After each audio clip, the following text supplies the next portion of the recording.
Vicky has as many brothers as sisters, but each of her brothers has only half as many brothers as sisters. How many brothers and sisters are there in Vicky's family?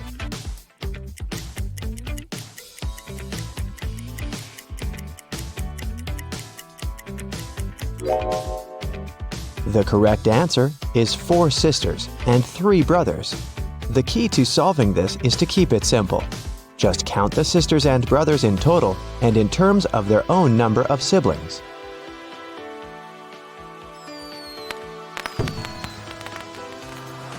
Vicky is a music teacher. One day, she came over to her student's house to give him a lesson. The door was unlocked, so Vicky got in. Her student, Mr. Green, was lying on the couch with the flu. He was very weak, and Vicky decided to call the 3 best doctors in this town. Since Mr. Green was really rich and influential, many people wanted to get rid of him. That's why his bodyguards had to search the doctors before they began any treatment. It turned out that one of the doctors was a criminal. Can you tell which one?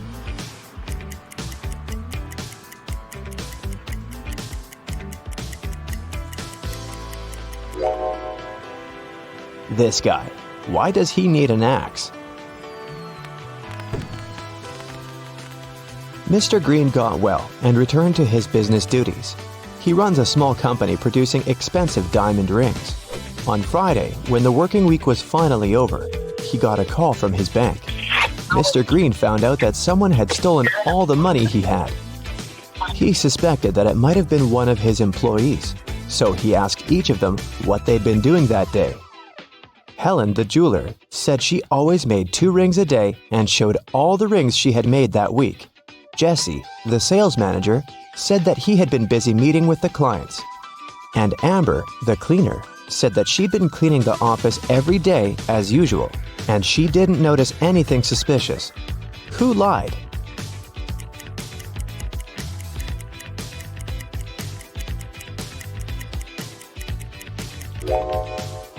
Helen.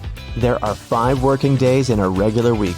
She said she made 2 rings a day, but she only showed 8 rings. It means she missed 1 day of work. Vicky was walking down a shopping mall. Suddenly, she heard screams. Looking outside the window and saw 2 women in big trouble. Can you tell who has more chances to survive?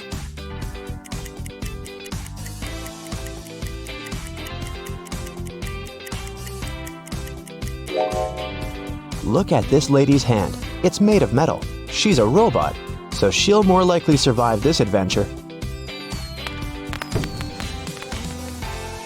One morning, Vicky was walking in the park and noticed this missing cat poster. Can you help her find the cat in this area?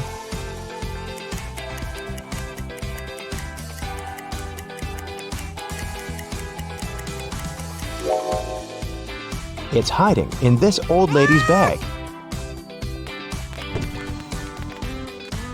Vicky explained to the old lady that the cat had been missing, but the old lady refused to give the cat away so easily. First of all, Vicky had to solve her riddle. I can whistle, I can howl, I can scream, and I can whisper, but I don't speak. What am I? Can you help Vicky?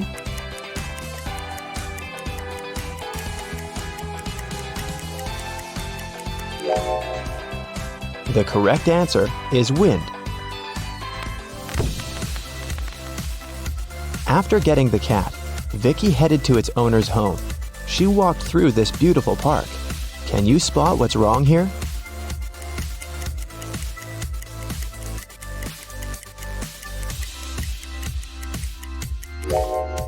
This bench doesn't have legs.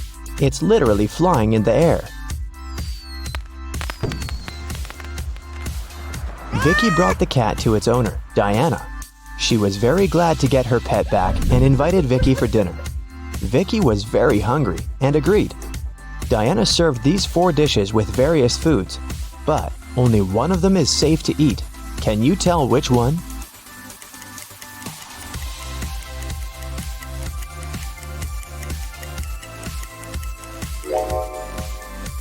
The coconut cake is sprinkled with some human nails. If you look closely at this tomato soup, you'll notice some metal nails. Something's moving inside this burger, so this pasta is the only edible dish here. After dinner, Diana made a confession. She was a real witch, but Vicky didn't believe in magic at all. That's why Diana offered her this deal. If you solve my riddle, I'm gonna use some magic to fulfill your biggest wish. I'm beautiful, up in the sky, I'm magical, yet I cannot fly. To some people, I bring luck. To some people, wealth. What am I? Can you help Vicky out?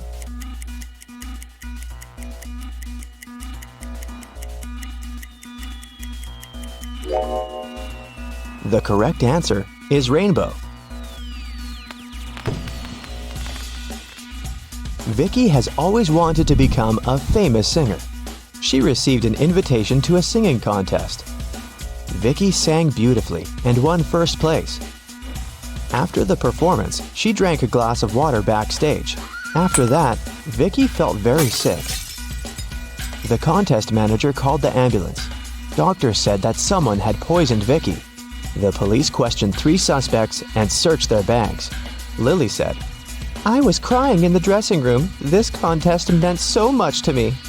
Jessica said, "Who do you think I am? Singers should stand for each other." And Rose said, "I was outside the music hall with Lily. She was crying because she had lost this competition."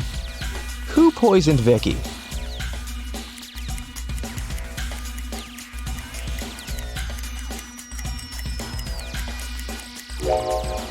Lily said she was in the dressing room, while Rose said that they had been outdoors. Therefore, 1 or 2 of them are liars. But only Rose carries toothpaste but no toothbrush in her bag. That's pretty suspicious. When Vicky got better, she checked her mailbox and saw 3 messages from different music producers. Tom offered her a tour in Europe. Ryan offered Vicky to work on her first album at his record company in New York. And Joanna sent this invitation to participate in a TV show. But only one of these offers is real. Can you help Vicky make the right choice?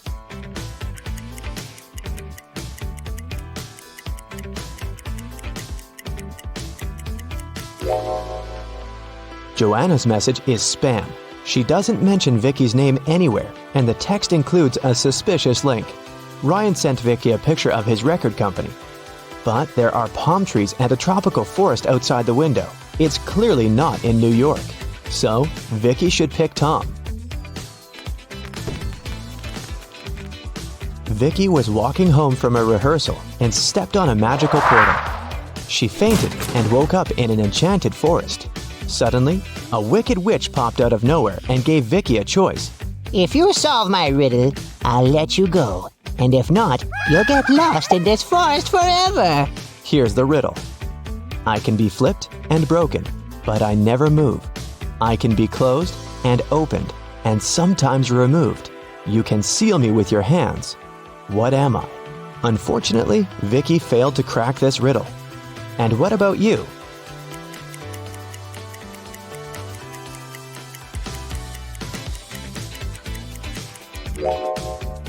The correct answer is a deal. The wicked witch left Vicky alone in the forest. Vicky searched the area and found 3 paths leading to the nearest village. The first path goes through hungry wolves. Giant mutant plants are waiting in the second path. They eat all mammals, including human beings. And the third path is covered with a bunch of bugs and worms. Which way should Vicky go?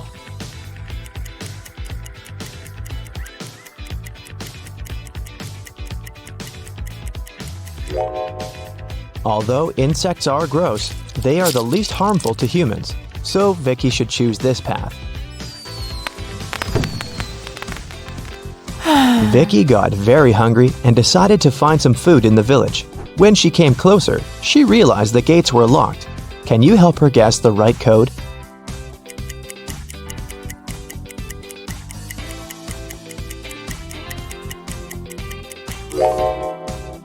Take a look at the screen. It requires a 4-digit code. Someone decorated the gates with this symbol. It's a hint. If we divide this symbol into 4 parts, we will see that it's made up of 4 2s. So, Vicky should enter 2222 and come in. When Vicky entered the village, an angry pixie stopped her and said, Not so fast, lady. You gotta solve one riddle first. What should you do when you see a green man? Vicky cracked this puzzle right away. What about you?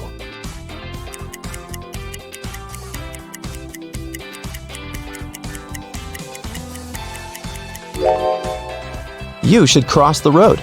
Vicky solved it so easily because she was standing next to a traffic light. It turned out it wasn't an ordinary village. Various magical creatures lived here together.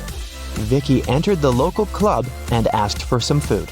But the owner, Werewolf Fred, said, "If you want to eat, you gotta work." Now Vicky's job is to check the guests' ID cards. She shouldn't let suspicious persons or those under 21 get inside.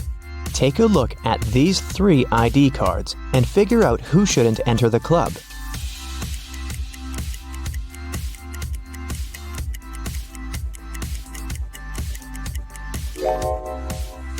The first one, Vampire, is already 21, and nothing looks suspicious in his ID, so Vicky should let him in.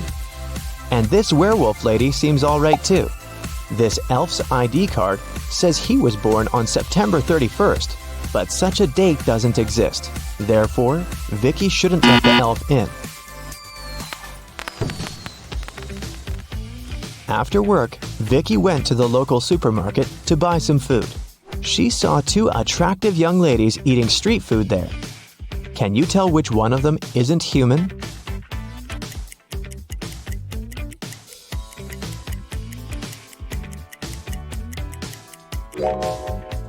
Take a closer look at this ice cream. Raw meat? This lady is definitely a werewolf. Vicky liked this village and decided to stay there. She met the love of her life, and 2 years later, they got engaged. Today is her wedding day. Can you guess who her husband is?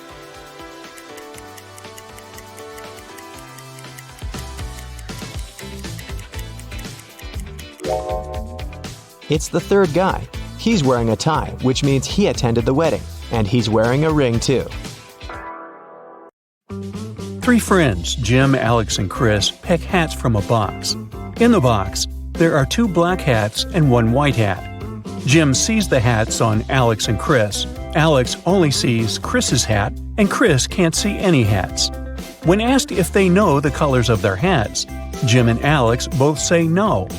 Chris confidently says that he knows his hat is black. How has he figured it out?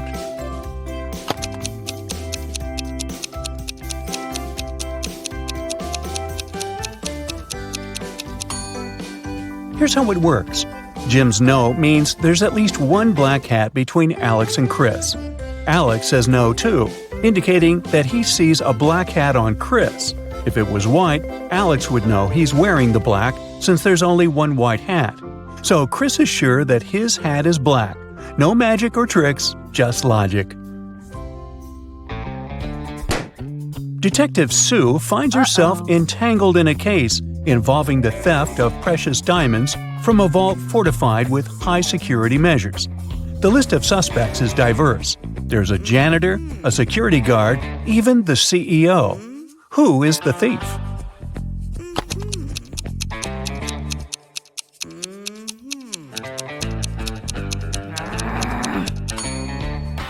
The thief is the janitor. Even in a high-security vault, the diamonds should still remain dust-free. The janitor's role involves cleaning them, so he had access to the jewels. On a chilly, wintry day, a figure stood in the center of someone's front yard. This individual remained in place for several weeks without any movement, and the yard's owner didn't mind it. Eventually, this person was gone. Who was he?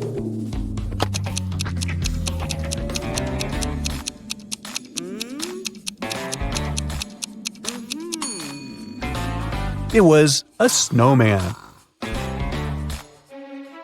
Meet Vampire Vlad. He invites his close nocturnal friends for a one-of-a-kind dinner gathering. Interestingly, the dinner party takes place during the daytime. All of his vampire companions accept the invitation without questioning it, and they arrive without encountering any problems. How on earth is this possible?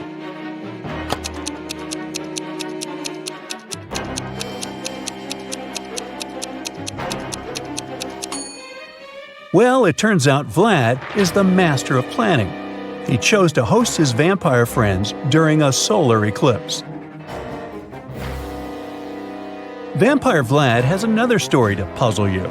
One day, he found himself on a remote island. There seemed to be no humans there. To his relief, he stumbled upon a thriving garden filled with garlic. Vlad smiled with contentment. Garlic is dangerous for vampires. Then why did he laugh?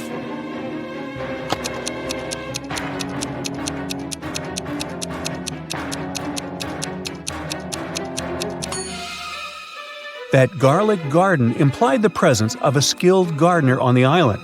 There was a human somewhere around. This discovery kindled Vlad's hope of a future food source. Here's the last one of the vampire-themed puzzles. In a quaint village, 3 individuals cast shadows, but one claims to be a vampire. The townsfolk wonder which of these 3 is the true vampire. Well, who is the vampire?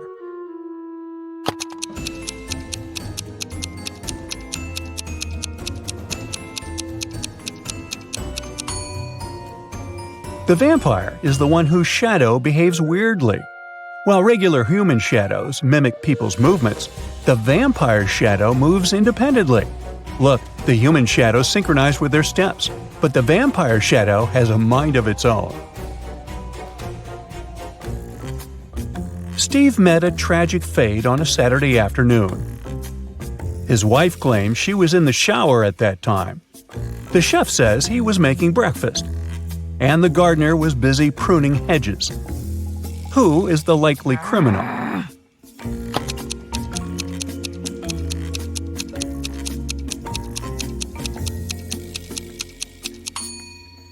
It's the chef. Uh-oh. The whole thing happened in the afternoon, but the chef said that he had been making breakfast.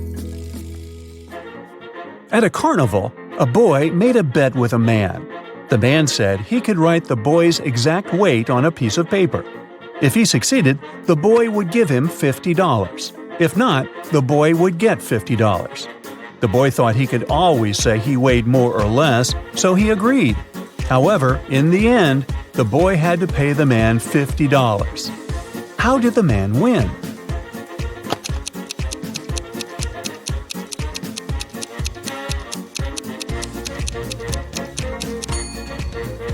The man wrote your exact weight on the paper, and that was exactly what he said he would do. A person finds themselves confined in a room with 2 possible escape routes. The initial exit is an arrangement of magnifying glasses that scorch anything passing through, because the sun is scorching. The second exit is guarded by a fire-spewing dragon, which is merciless to intruders. How can the captive make their escape?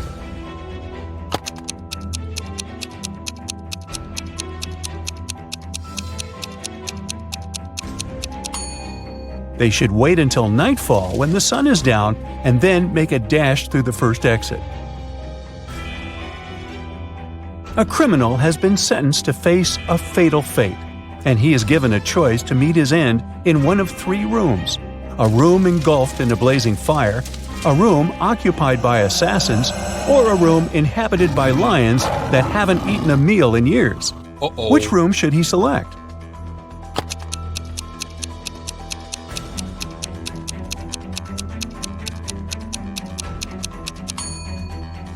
He should opt for the room with the lions. If they haven't eaten in years, they aren't alive anymore. Once, a magician bragged about being able to hold his breath underwater for 6 minutes. A kid overheard this and exclaimed, "And I can do 10 minutes with no gear." The magician bet $10,000. Oddly, the kid won. Do you know how?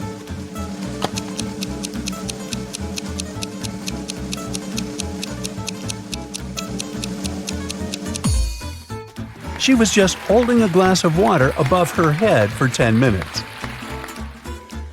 A monkey, a squirrel, and a bird are having a race to the tip of a ginormous coconut tree, all of them eyeing a delicious banana at the top. Who's going to be the lucky winner here? The monkey, the squirrel, or the bird?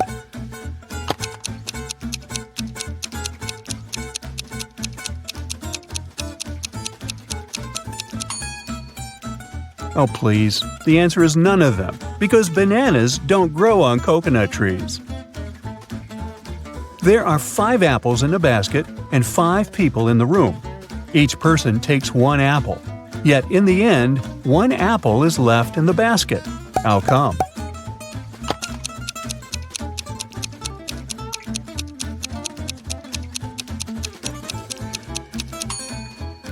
The last person took an apple together with the basket.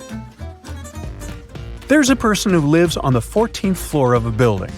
When they take the elevator downstairs, they stop at the 1st floor. When they go upstairs, they only go to the 10th floor. And after that, they use the stairs the rest of the way. But here's the twist. When they're in the elevator with someone else, or when it's raining, they go straight to the 14th floor. So what's the deal with this weird behavior?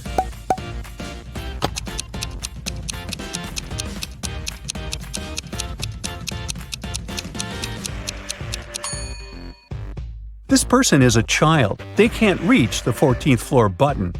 When it's raining, this kid has an umbrella and can use it to press the button. And when they're with someone else, this other person can press the button for them.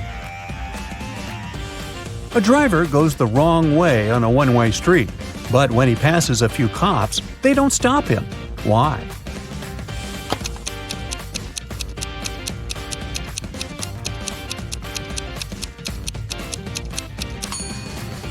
Because he's walking, not driving.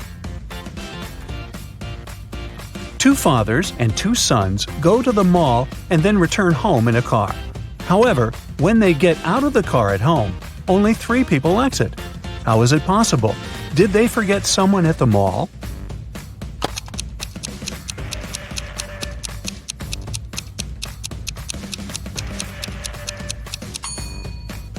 Well, it's because we've got 3 generations here: a grandfather, a father, and a son. So even though there are 2 fathers and 2 sons, there are only 3 individuals. A couple went on a 3-week-long vacation, taking great care to secure their home and asking a neighbor to look after it during their absence. Upon their return, the wife discovered that her valuable jewelry was gone.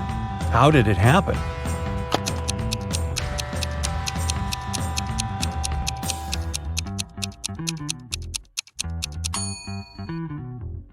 She had hidden her precious jewelry inside the freezer in a bag with frozen food. But during their absence, there was a power outage. The frozen food went bad, and the neighbor, trying to be helpful, threw away the spoiled food. Bye-bye, jewelry. Imagine finding yourself in a pitch-black room. You have just a matchbox, a candle, and a lamp. You have only 1 match. The question is, what should you light first?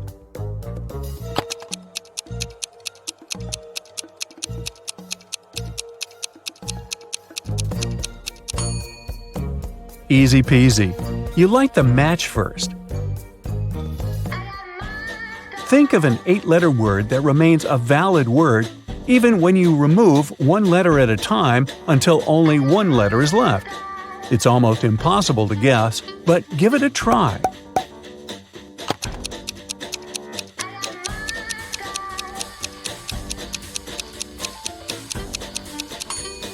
The word is starting. You can take away letters one by one like this: starting, staring, string, sting, sing, sin, in, and finally I. Did you find those tough? Let me know in the comments.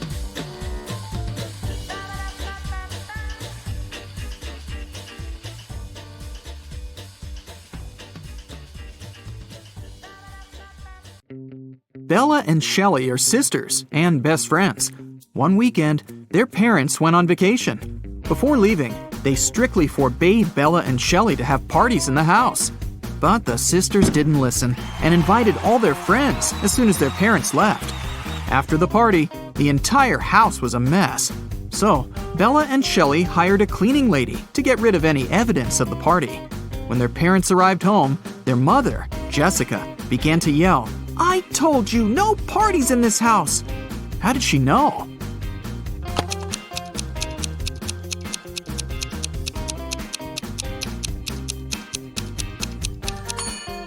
The house is too clean. There was dust on this glass vase when the parents left, but now it's fresh and clean. Jessica asked Bella and Shelley to mow the backyard lawn. None of the sisters wanted to do this annoying task. So, Shelley offered an easy way out. She put 2 cards in a hat and said, "I wrote mow on the first card and chill on the second. Pull a card and choose your destiny." Bella wasn't so naive. She suspected that Shelley was cheating and put both cards with mow written on them. But no one would believe her if she just tried to expose Shelley. And no one would look at the other card once her fate was decided. What should she do?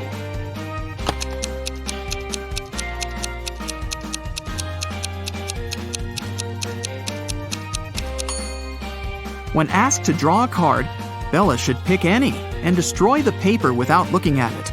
In this case, to decide her fate, they'll have to look at the other card, which also says mow. And this will mean that Shelley should mow the lawn. Over a cup of tea, Bella bet Shelley $10 that she could convert her $50 into $100. Do you think Shelley should accept the bet?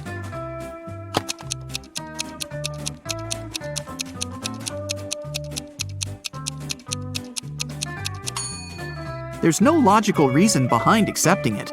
If Bella isn't able to convert the money, she'll lose the bet. But she has only $10 to lose. Meanwhile, Shelley is supposed to be giving her $50 from her wallet. Thus, even if Shelley wins the bet, she'll still lose $40. Bella and Shelley have a certain number of candies. If Bella gives 1 candy to Shelley, they'll have an equal number of candies. But if Shelley gives 1 candy to Bella, then Shelley will be left with half the number of candies that Bella has. Can you find out the number of candies they have right now?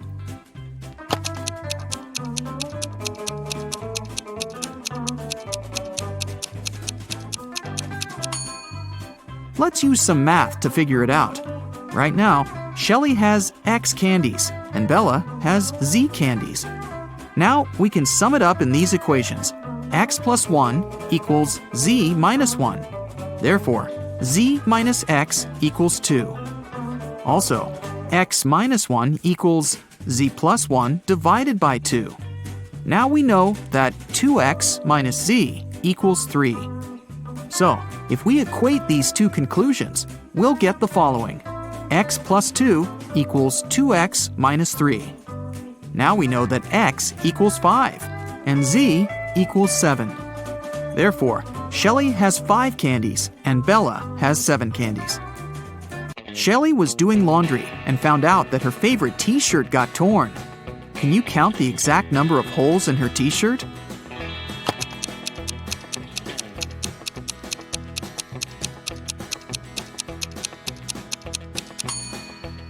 The answer is not 3 or 6, which most people must be guessing.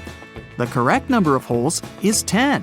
1 hole for the neck, 2 holes for the arms, 1 hole for the torso, 3 holes in the front, and 3 holes in the back. Bella went to the basement to find her old books. Suddenly, the bulb burned out. Bella took the new bulb to replace it, but the wires are very tangled. Can you find the correct switch that will turn on the bulb?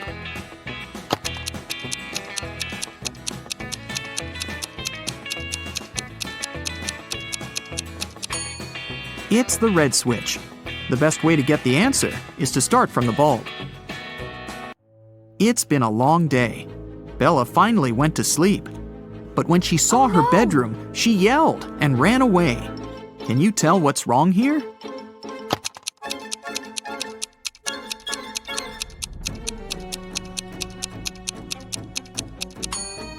Did you notice this zombie?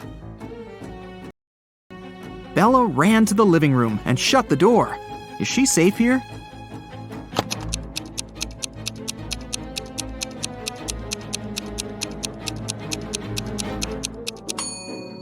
Nope. Take a look at the mirror. Some stranger is inside the room. Bella and Shelley went hiking with their friends. 4 of them went into a completely empty lake. And then 8 people came out. How is this possible?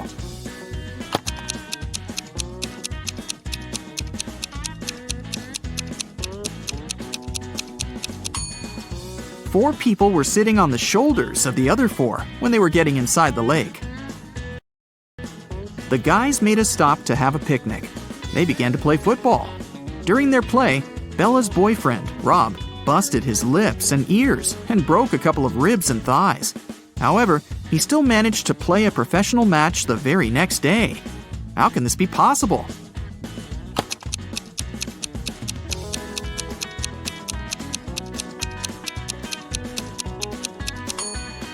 Rob knocked on his food plate accidentally while playing.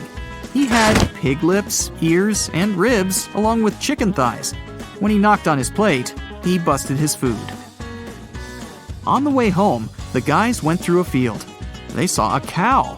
It walked 30 feet north, 30 feet east, 30 feet south, and finally walked 30 feet west. All this time, where was its tail pointing? Can you solve this mystery?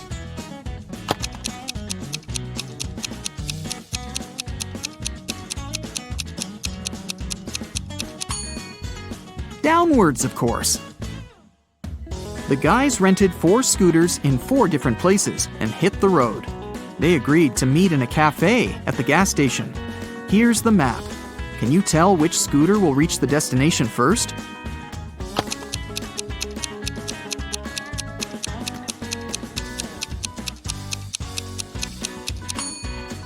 The third one. Bella and Shelley were trying to get the perfect gift for their father's birthday. Finally, they found this beautiful vintage watch, but they couldn't afford it. The seller offered them a deal. "Solve my riddle, and I'll make a 90% discount." The sisters agreed. The seller took out a $50 bill and asked, "What's the easiest way to double my money?" Can you help them solve this mystery?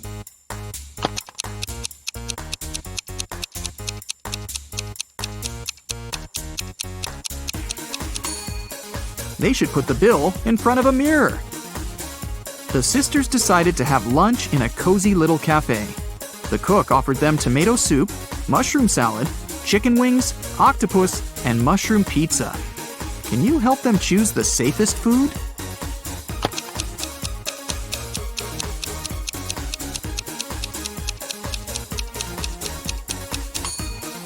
There are mirror shards in these chicken wings. Probably not the healthiest option. I'm pretty sure those mushrooms are poisonous too. This octopus is still alive, and this soup must be several weeks old.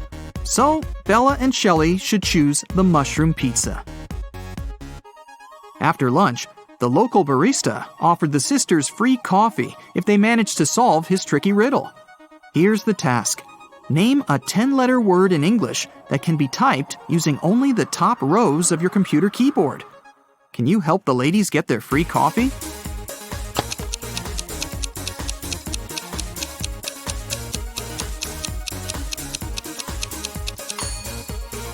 And the correct answer is typewriter. Great job! Shelley got a job at a restaurant. One night, a cook, a cobbler, and a doctor went to dinner together and asked Shelley to split the bill equally among them. When the bill arrived, it was for 4 people. How can this be possible?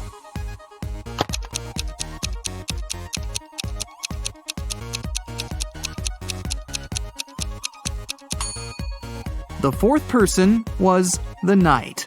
It was just misspelled as night. Shelley and Bella were walking down the street. Suddenly, they saw this creepy shadow. Can you guess what's going on here? Should they be worried?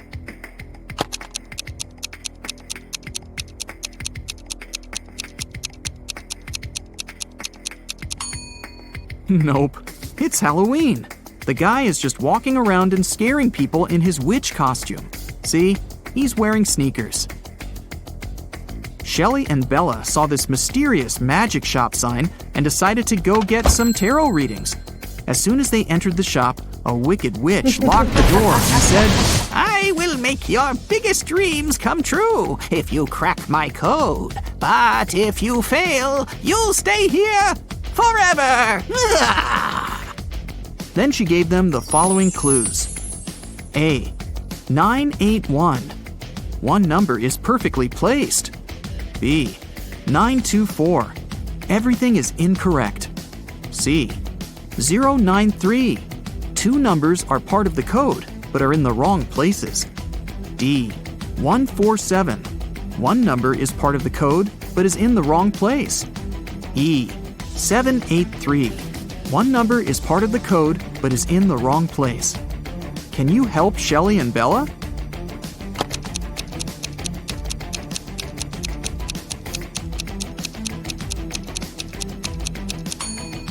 From clues A and B, we learned that 9 is not in the code. It also means that 8 or 1 is in the code for sure. According to clue B, we know that 9, 2, and 4 are not in the code. From clue C, we know that 0 and 3 are in the final code. Clue E tells us that 7 and 8 are not in the final code because we already know that 3 is. And clue D tells us that 1 is also in the code because 4 and 7 are not. So, the correct code is 301. The witch has fulfilled Shelley and Bella's wishes. They wanted to thank her and decided to prepare her favorite drink from a recipe book. Unfortunately, the last ingredient was encrypted. Can you help them crack the code?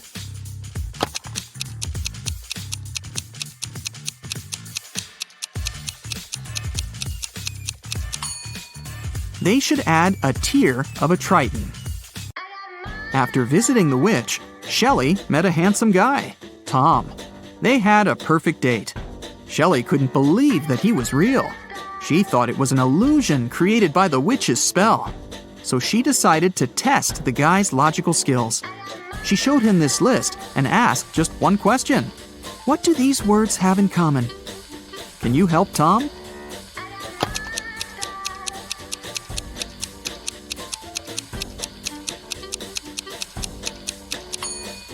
If we remove the first letter of each word and place it in the end, you'll be able to read the same word from the beginning and the end. Can you figure out the next number in this sequence?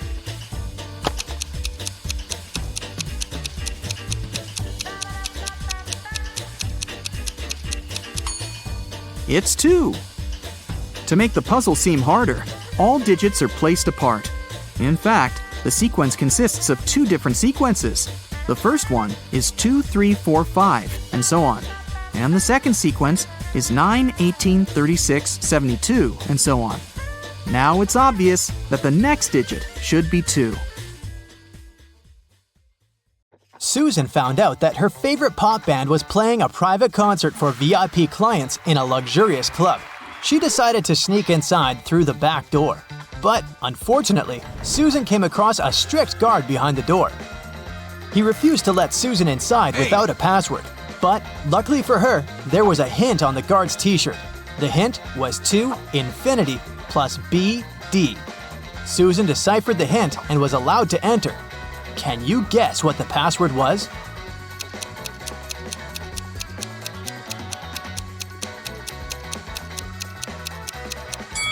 It was to infinity and beyond. After the concert, Susan met up with her friend Bobby. Bobby was an expert in ghost activity. He invited Susan to go ghost hunting to a creepy old hotel. Of course, Bobby had state-of-the-art equipment. Once they arrived at the hotel, his equipment indicated there was strong paranormal activity going on. It looked like the ghost had a sense of humor and wanted to play hide-and-seek with them before it revealed itself. It led Bobby and Susan into a room with 4 doors. Each door had an inscription on it with some clues. The sign on door A said, "It's behind B or C." The sign on door B claimed, "It's behind A or D." Door C said, "It's in here." And door D stated, "The ghost isn't here." Bobby and Susan looked very confused until a note appeared next to their feet. It said, 3 of the inscriptions are false and 1 is true. Can you guess which door leads to the ghost?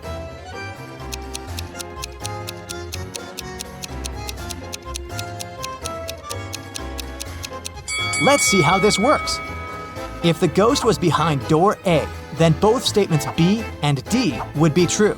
If it was behind door B, then both A and D would be true.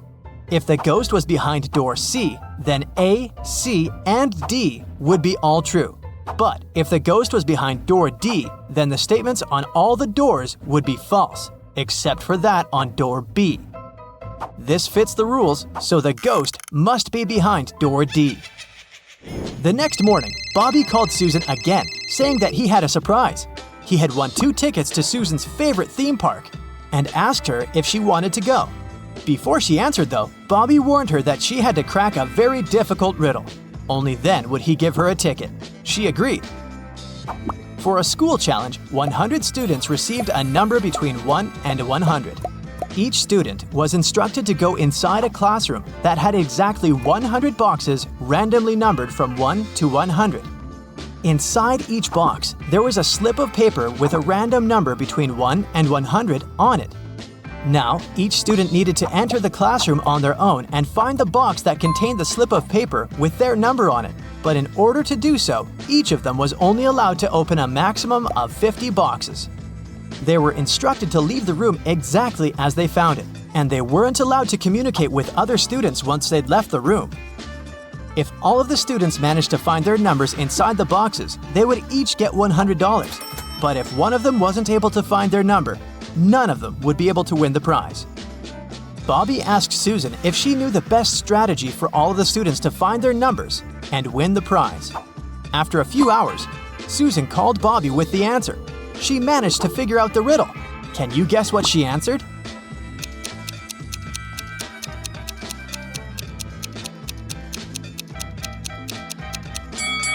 This riddle isn't obvious, but let's see how it works.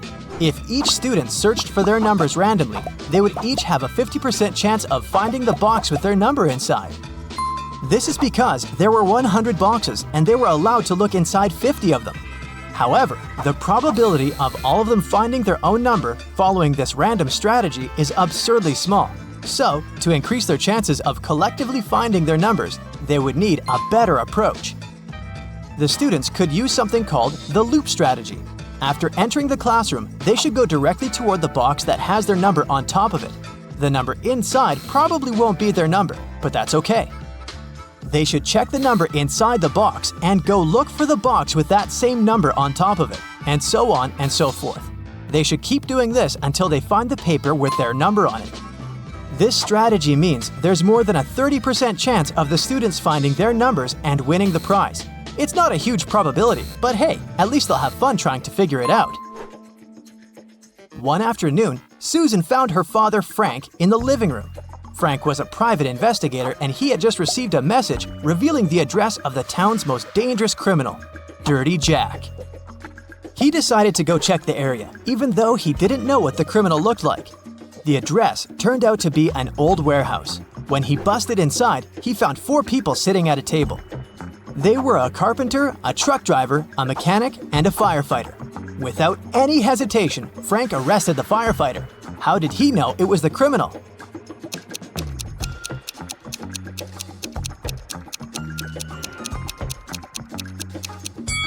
The firefighter was the only man in the room. The rest of the people were women. Bobby and Susan decided to go grab a cup of coffee. But when their orders arrived, Bobby's drink came with a fly in it. He called the waiter and asked him to change his cup. The waiter brought him another cup of coffee, but 2 seconds later, Bobby called the waiter again and said, "Hey, that's the same cup." How did he know?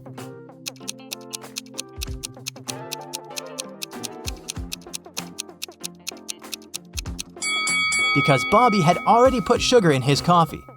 And when he tasted the new drink, it already had sugar in it.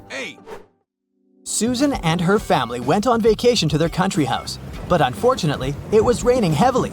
It kept raining for 13 days. When it rained in the morning, the afternoon was beautiful and clear. And when it rained in the afternoon, the next day was blessed with a clear, sunny morning.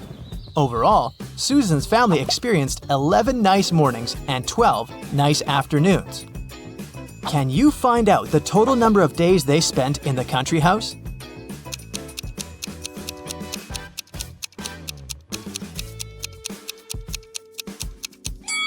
The total number is 18 days. Here's how you can figure it out. Let's call clear afternoons X, clear mornings Y, and periods of time with no rain O. This equation represents the number of days with rain, X plus Y equals 13.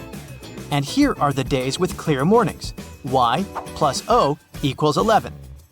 And this equation represents the days with clear afternoons, X plus O equals 12. If we solve these three equations, we'll learn that X equals 7, Y equals 6, and O equals 5. So the total number of days is 18. Bobby started his morning by jogging in the park near his house. When he returned, he got to know some very unpleasant news.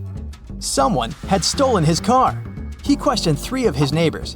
Henry said, "I've been playing video games for the past 12 hours and haven't left my basement." Rosie said, "I'm a gardener. I've been planting daisies in the public area all morning, and I think I saw a suspicious man who opened the car using a knife." Jack said, "I saw your car when I went out for groceries, but when I returned home, it was gone." Who's lying?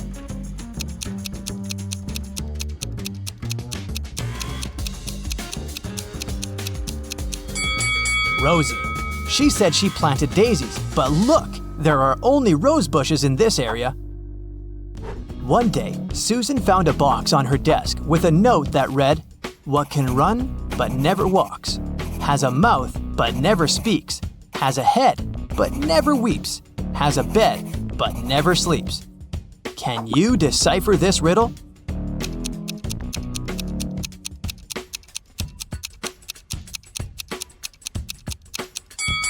The correct answer is a river. 5 people wake up in a huge hall. None of them remember who they are or how they got here. They see a giant closed door. The people look around the room and notice something strange. What is it? These statuettes. They are hidden all over the room. There are 5 people in the room, but they find 6 statuettes. This must be the key. One man says. We need to find out which of the statuettes is the odd one. Can you guess which one? This one. Its eyes are different from those of the others. The people try to use the odd statuette as a key. Come on! And it works! The door opens, and everyone enters the next room. But when the man who suggested using the statuettes looks around, he sees that he is alone in there. Suddenly, a ghost of a woman appears in front of him. "If you want to get out, each of you must solve my riddles," she says. "But you will definitely fail." She disappears. The man looks around the room. He finds a strange symbol and a cipher decoder on the table. Can you find 9 other symbols?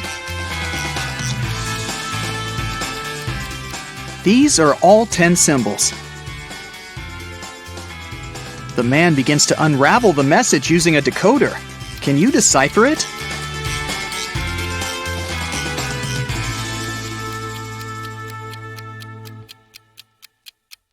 It says page 52.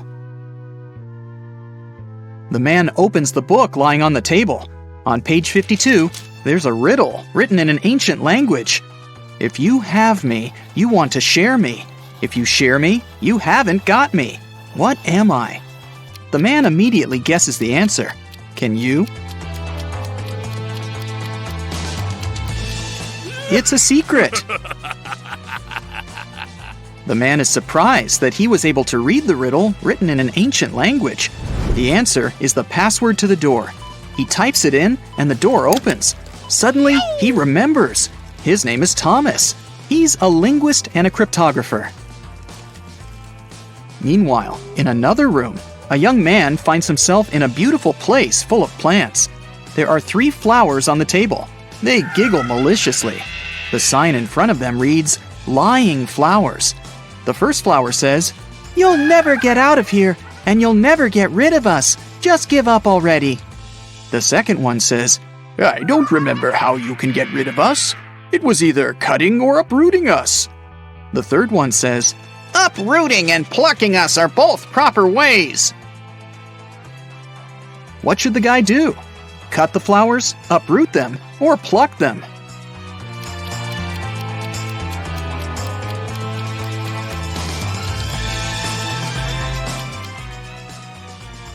Pluck is the correct answer. These flowers only tell lies, so the conclusions we can draw from their words are these. 1. There is a way to get rid of them. 2. It is neither cutting nor uprooting. 3. And there's only one way to remove them. The only thing that remains is plucking. The guy plucks the flowers. He notices that glowing letters appear on their petals. The letters need to be put together to get the answer. What is it?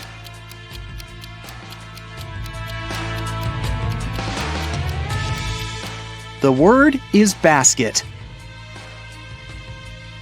The guy examines the basket and finds a folded note at the bottom. He unfolds it and reads this riddle.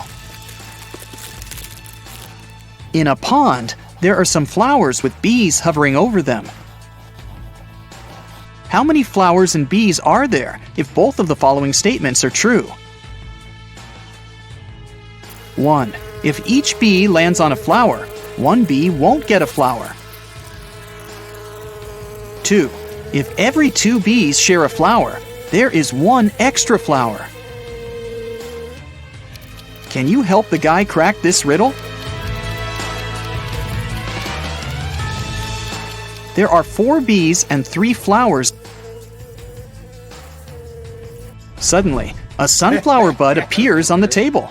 The guy uses it as a key to the door, and it opens. And then he remembers. His name is John, and he's a gardener. In another room, a girl finds herself surrounded by beautiful crystals and gemstones. On the wall, there's a board with the names and pictures of different gems. Some of the gems are the answers to these riddles. 1. Did you know that the queens and the kings of all times really enjoyed that pretty purple color of mine? 2. My name is like water. I'm as blue as the sea. Can you guess what I am and which picture is me? 3. Hey, I am from water as well. I'm seen in strings and found inside a shell. 4. You know me so well. Come on, be excited. I created the city where a wizard resided. 5. I sound like danger, but please don't be scared. I'm striped like a cat and named after its stare. Can you match the riddles and the gems?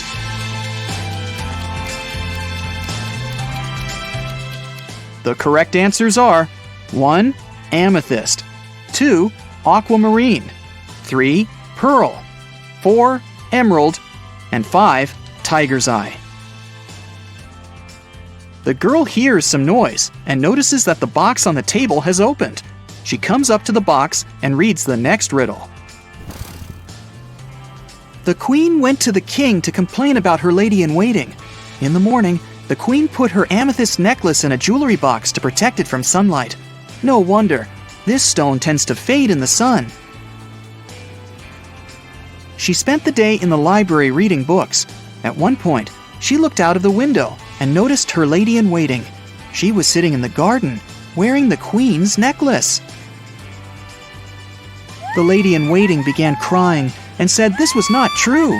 She would never steal from the queen. The king opened the jewelry box and found out that the necklace was still inside. Who is lying?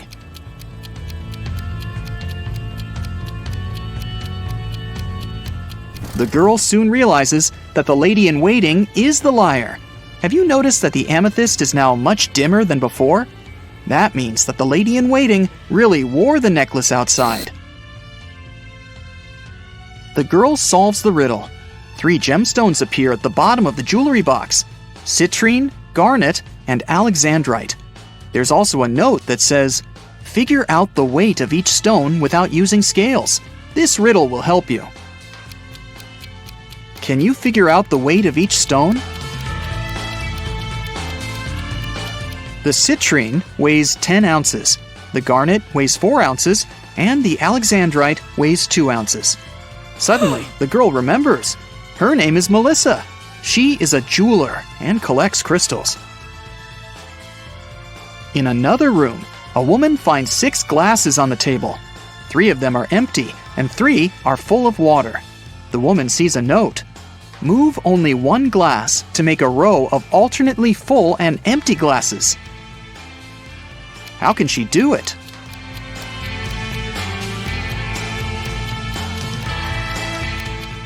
She should take the 5th glass and pour the water into the second one.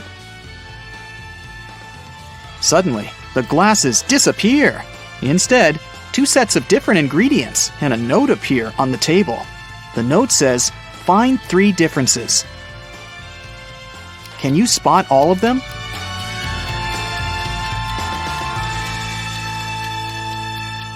These are the differences. The woman takes the ingredients and throws them into a cauldron, but something is missing. Shiny and beautiful, a werewolf's fear. We need to get more of it for our precious queen. Coins and mirrors, trays and tea sets, the nobles were buying while falling in debts. It's silver. The woman adds some silver and gets a potion that can melt the lock. When she opens the door, she remembers. Her name is Lauren, and she's a chemist. An elderly woman finds herself in this room. She spots 4 photos on the table. All the photos seem to be taken in different periods of time. The note says, "Is there a person who is present in every photo?" Can you help the woman figure it out?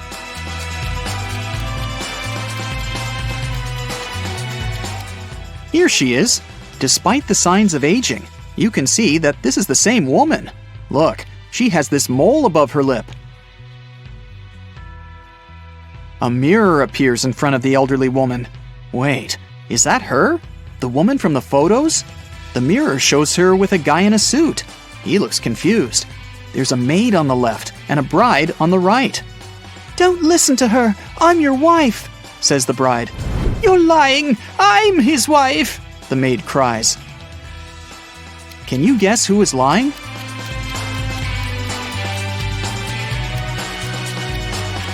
The girl on the left is his wife because she has a wedding ring on her finger. Wait, she also has the same mole above her lip. Is this our elderly woman when she was young? The letters appear in the mirror. IVTCBOE. What does that mean? I'll give you a hint. Try to think outside the box. It's husband. Each letter in this word is replaced by the next letter in the alphabet. And suddenly, the woman remembers. Her name is Brienne.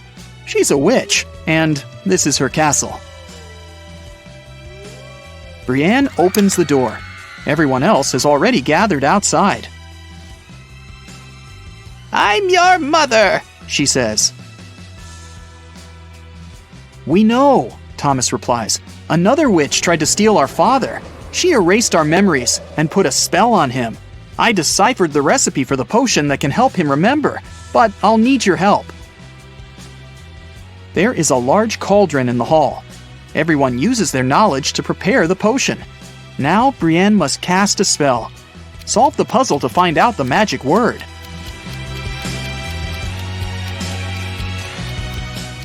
It's Memoria. The potion is ready. Suddenly, 3 doors appear in front of the family. Behind the first door, there's a hot desert, but there are some fruits on the trees growing there. The second door opens to the middle of the sea. Behind the third door, there's an endless forest. What should the family do?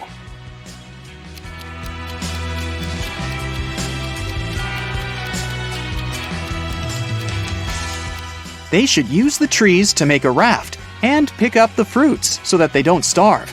Now they can cross the sea. Meanwhile, Brienne uses a spell to chain the witch. Solve another puzzle to learn the spell she uses. It's Sigillum. Now the witch won't bother them anymore. The family leaves the castle and lives happily ever after. Who is wanted?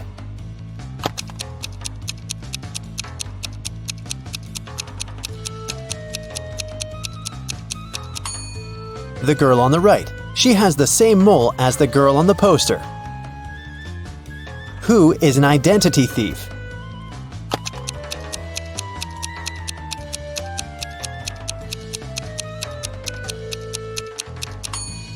It's the man on the right. His real ID is sticking out of his backpack, which means he must be showing a fake ID.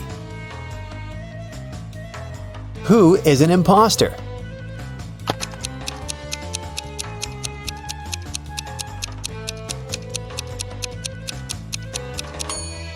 The girl on the left. The script she's reading is turned upside down. It means she only pretends to be an actress. Who is the real thief?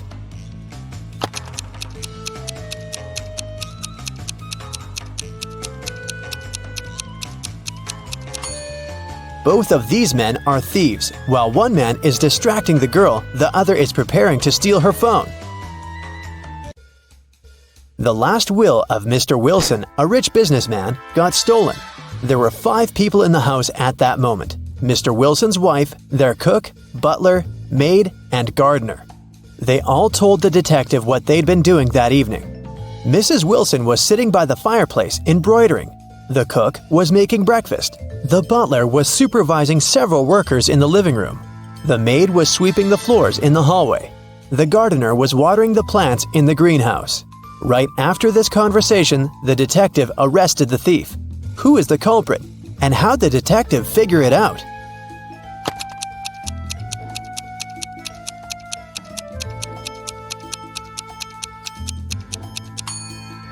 The cook is the thief. He said he'd been preparing breakfast, but the crime happened in the evening. Lily owned a flower store. One day, she got a call from the police. They told her that her shop had been robbed. When she arrived, shards of glass were on the ground near the store, and the pots and plants inside were broken. The police questioned 3 suspects. Jacob, Lily's ex, said, "I was in a hurry and didn't notice that the windows were broken when I was passing by the store. I only realized what had happened when the police called me." Camille, Lily's friend, said, Lily asked me to help her with something in the store. When I arrived, everything had already been broken. I called the police immediately. Matt, Lily's ex-coworker, said, I was walking nearby and I saw someone breaking a window and sneaking into the shop. I left my phone at home, so I ran to the police station. Can you guess who's lying?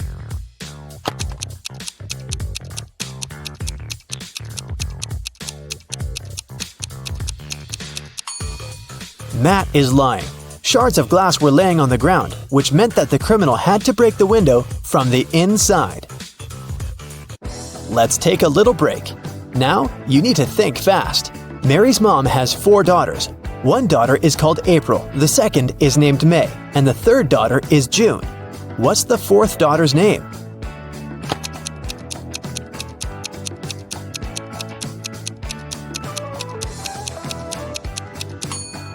It's Mary, of course.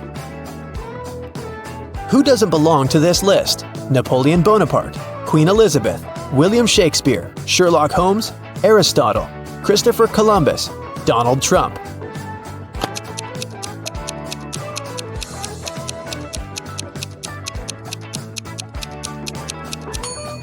Sherlock Holmes.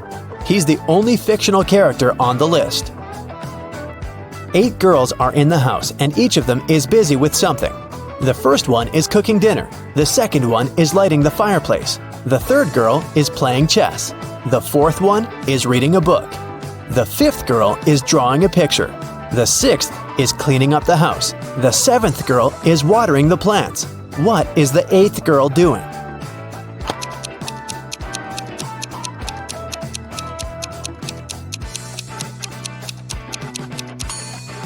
She's playing chess with the 3rd girl. One woman turned 40 in 1850, but in 1860 she was 30 years old. How could this happen?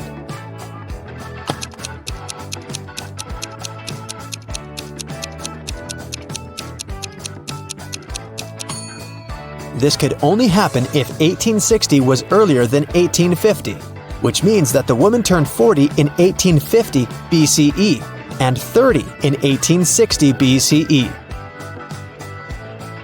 An artist was walking in the park when it suddenly started raining. He had neither a hat nor an umbrella to cover his head. He also couldn't hide under a tree because the downpour was too heavy, and still, not a single hair on his head got wet. How can that happen?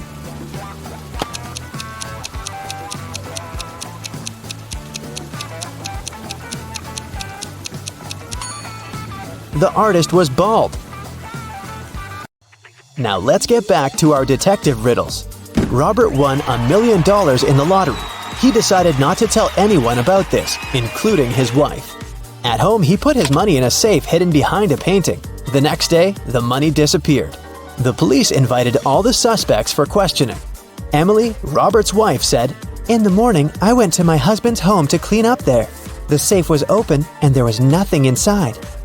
James, Robert's business partner, said, "Poor Robert, he always wanted to win a lottery. I stayed at home all day and yesterday and watched TV." And Mark, Robert's friend, said, "I was at the gym last night, then I went home. I can't imagine why anyone would do this." The police arrested the thief. Can you guess who it was?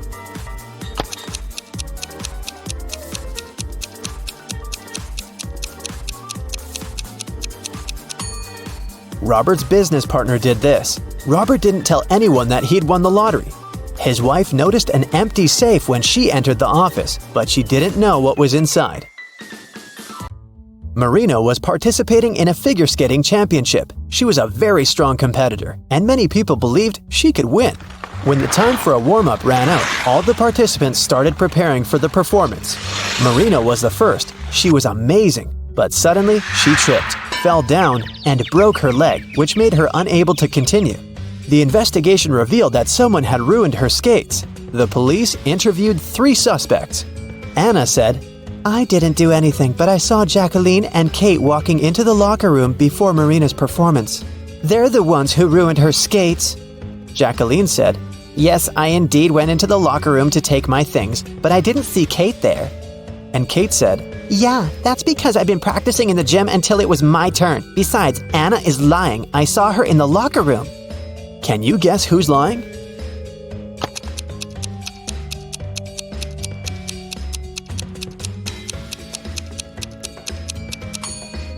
Kate. She couldn't train in the gym because the time for the warm-up had been over by the time the competition started. Here's what happened. Kate went into the locker room and ruined Marina's skates. Jacqueline came into the locker room after her, and that's what Anna saw. Jane is afraid that she might have a stalker. She brought some photos of herself and her friends to the police. The police immediately found the culprit. Who is Jane's stalker?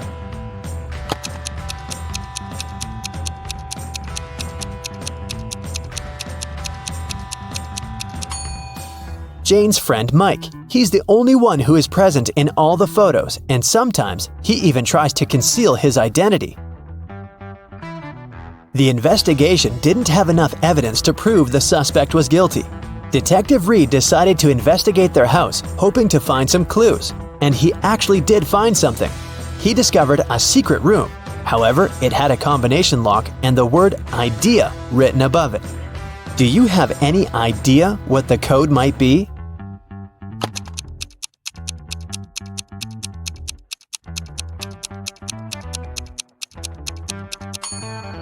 "9451. The code is the number of each of the letters in the alphabet. The door opened to the suspect's secret office. At first glance, there was nothing suspicious inside.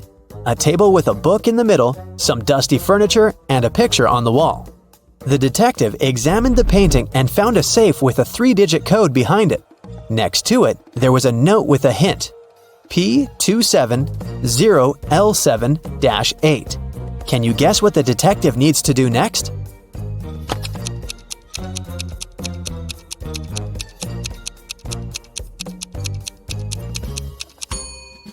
The detective realized that the note meant page 270, lines 7 to 8.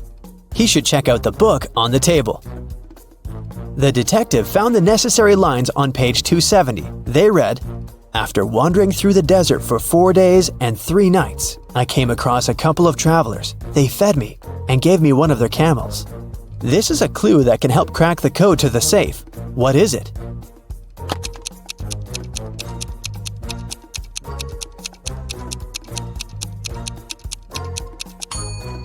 "721.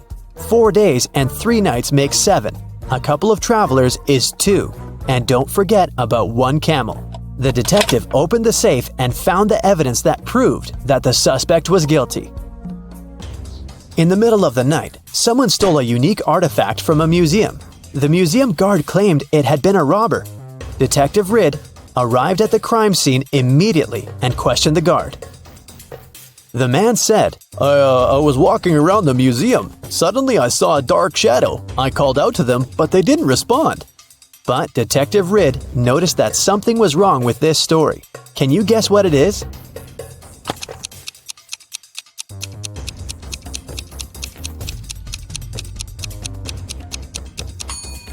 There are only one person's footprints on the floor. If there was the guard and the criminal in the museum, shouldn't there be 2 sets of footprints? Detective Ridd asked the guard what he did next. The man said, "I ran after the thief and saw them break the glass door and steal the artifact. The alarm didn't go off, as they had probably turned it off." Is the guard telling the truth?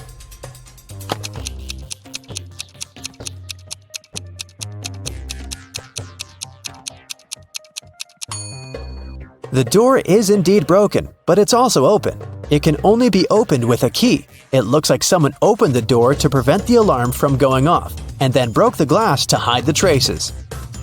The detective asked the man what had happened next. The guard said, "I ran up to the criminal and tried to stop them, but they sprayed something in my eyes, and I lost consciousness. When I woke up, I immediately called the police." Is he telling the truth?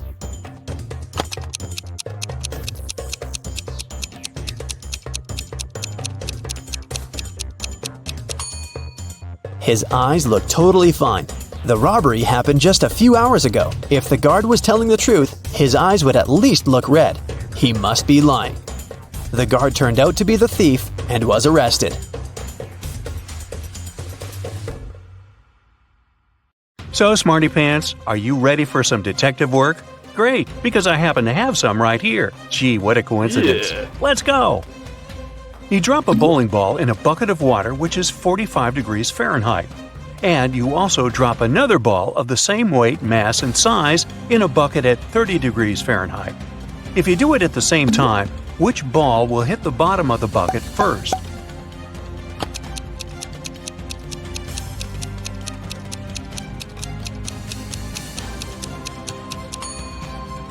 The ball in the bucket of the 45-degree water will hit the bottom of the bucket later than the other ball. Did you think that the water had to be frozen at 30 degrees Fahrenheit?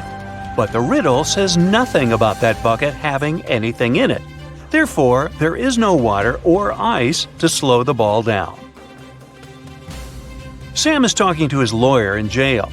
They're very upset because the judge has refused to grant bail. At the end of the conversation, Sam is allowed to leave the jail. Why?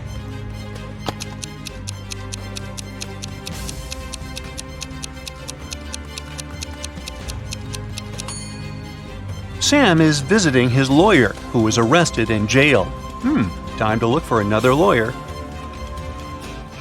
Mary is the owner of a bag store. One day, a young woman came in. She wanted to buy a bag. After choosing the one she liked, she asked Mary how much it was. The price was $30. The girl asked Mary to sell it for $20, and the store owner agreed. The girl gave her $50. Mary didn't have any change, so she went to her friend who worked nearby to change the bill. The friend gave Mary two $20 bills and one $10 bill.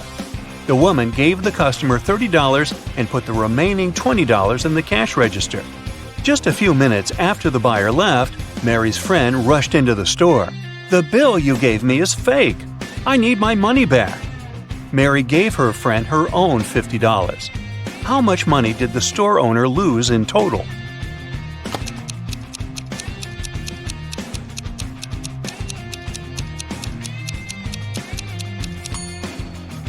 For one thing, Mary sold the bag at a $10 discount, so she already lost this money.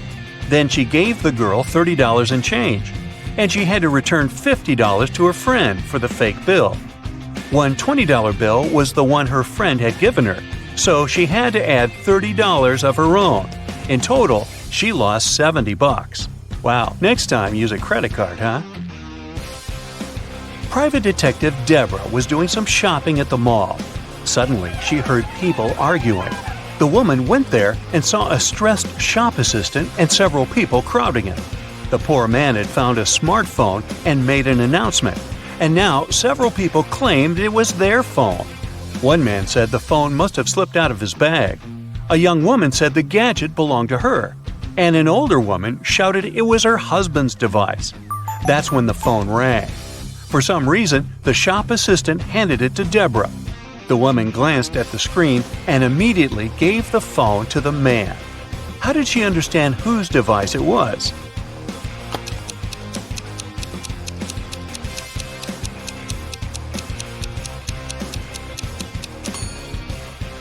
Deborah saw the word wife written on the screen. Jenny heard about a private party which was supposed to be VIP. Celebrities and influencers were going to attend it. And guess what? Thanks to one of her friends, Jenny managed to get on the guest list. Yay! Before the party, the girl bought a new dress and a pretty and expensive purse. At the party, Jenny got acquainted with a very nice young man called David. They were talking when someone pushed Jenny. She didn't fall over, only thanks to David's fast reaction. But she noticed that her purse was gone. No. David rushed to catch the thief. He spotted a guy hanging around the entrance. "What are you doing here?" The man answered that he was looking for an ATM. He needed cash to buy a ticket for the party. David told the man to hand Jenny's purse over or he would call the police. How did he understand the man was the thief?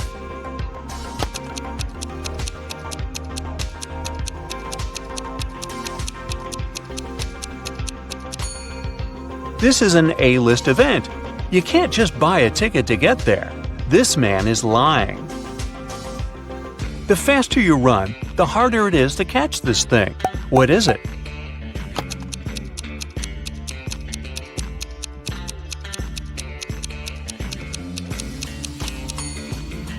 It's your breath. Brandon's wife told him to cook several eggs, but the man had to boil them for exactly 2 minutes. She left her husband 3 hourglass timers for 3, 4, and 5 minutes. How can the man boil the eggs for exactly 2 minutes?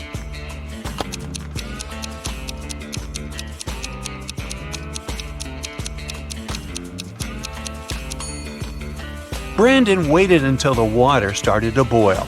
Then he turned over the 3 and 5 minute timers. When the 3-minute timer ran out, he dropped the eggs into the water. And when the 5-minute timer ran out, he had his perfectly boiled eggs. Sometimes I am loved, usually by the young. Other times I am dreaded, mostly by the old ones. I'm hard to remember, also hard to forget. And yet, if you do, you'll make someone upset. I occur every day. Everyone has to face me. Even if you don't want it to happen, embrace me. What am I?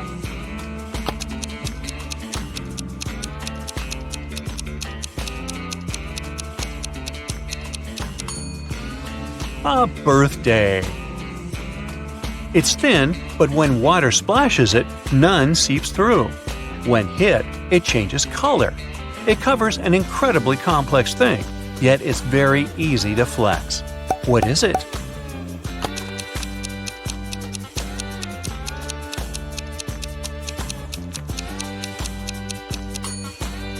It's human skin. Look at these people. Can you figure out which one is a smuggler?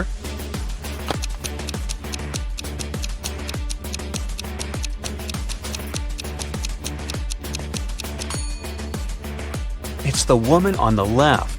The lady on this right is really pregnant. She's just wearing a wig. But the shape of the belly of the woman on the left is weird, to say the least. One of these people stole some Pringles. Can you figure out who it was?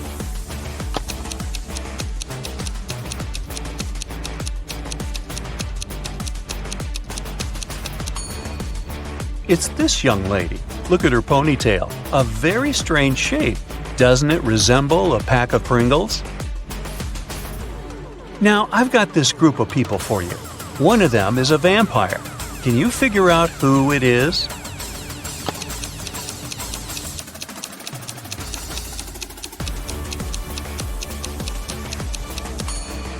It's this guy sitting on the right. Have you noticed that he has no shadow?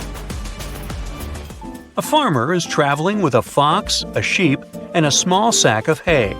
He comes to a river. There's a small boat near the shore. The boat can only support the farmer and one other animal or item. If the farmer leaves the fox alone with the sheep, the fox will eat the sheep. And if the farmer leaves the sheep alone with the hay, the sheep will eat the hay. How can the farmer get all three, as well as himself, safely across the river?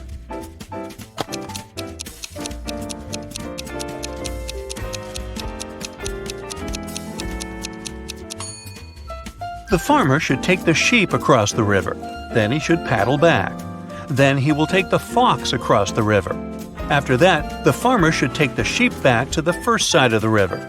Then the farmer should leave the sheep on the first side of the river and take the hay to the other side, because it's safe to leave the hay with the fox. The farmer will then return to the first side of the river and pick up the sheep. The morning after a heavy snowfall, Justin went outside and saw there was twice as much snow on the top of his garage as there was on his neighbor's. Still, Justin didn't get surprised or upset. He just smiled and continued walking. Why?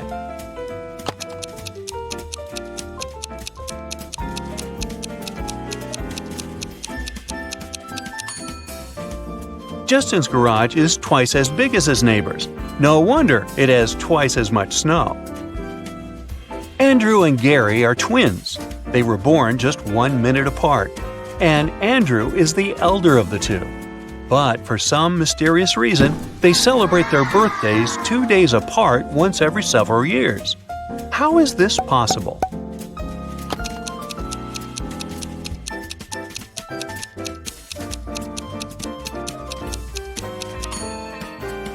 Andrew was born at 11:59 p.m. on February 28th.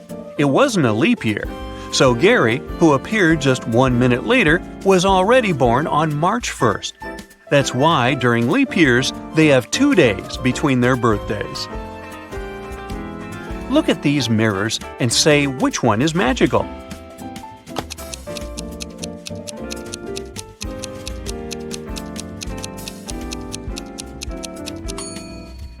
It's the one the girl in the middle is holding. Apparently, it helped her to get rid of her mole. 2 men are playing chess. They've already played 5 games, and each man has won 3 of them. How is it possible?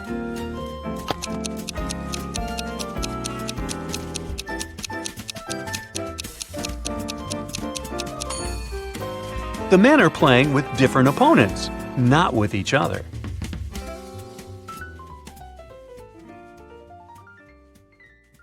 Marjorie owns a farm. There are 6 apple trees and 7 lemon trees on her land. Each apple tree has 12 fruits, and each lemon tree has 10 fruits. How many oranges are there in total?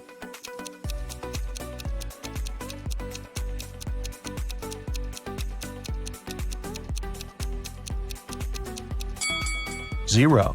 We didn't say that Marjorie has any orange trees.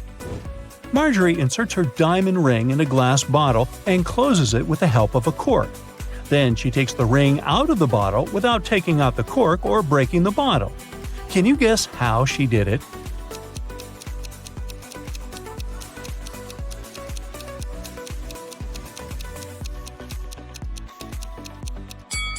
Easy. She pushed the cork inside the bottle and then took out the ring. Marjorie lost her smartwatch somewhere in the fields. She uses her phone to detect the current location of her gadget. The phone draws 3 possible routes, but only one of them will actually take her to the smartwatch. Can you help Marjorie choose the right way?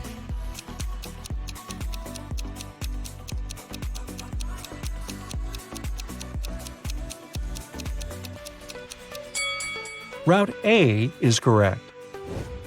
Early in the morning, Marjorie enters one of the farm's barns. Oh no! Someone broke all the bottles with cherry juice. She asks her 3 workers to clean up the mess. Meanwhile, she interrogates them. "Who did it?" Marjorie asks.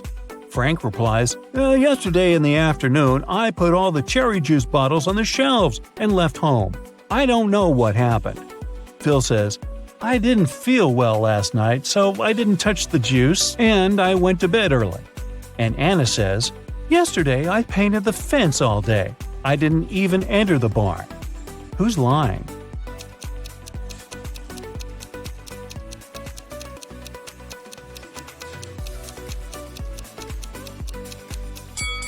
Anna. She said she painted the fence, but it doesn't look freshly painted at all. After a long working day, Marjorie wants to relax and goes to the public swimming pool. She spots something really weird in the shower. One of these ladies is not from this planet. Can you guess who?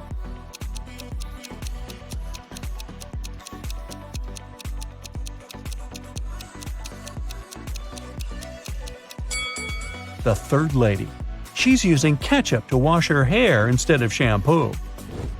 Marjorie meets her 3 best friends by the pool, Megan, Sarah, and Raven.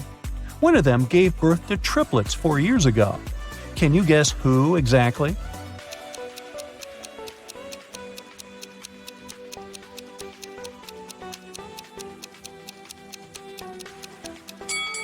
Raven. Take a look at her hands. She's wearing 3 DIY bracelets with the word Mom. The triplets are now 4 years old, and her jewelry looks like something that they could have crafted. Marjorie and her besties go to a concert, but only one of these people is a real musician. Can you guess who?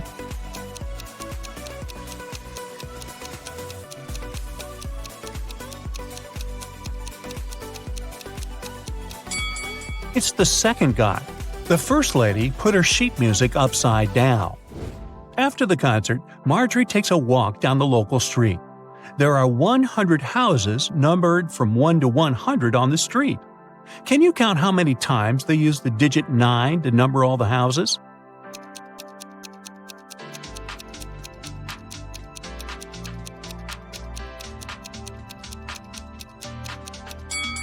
The correct answer is 19. The mystery can be solved using simple math. The digit 9 should occur in the following numbers. All we need to do is to count the number of 9s in this sequence. Marjorie comes home late at night and sees something creepy in her living room. Can you see it too?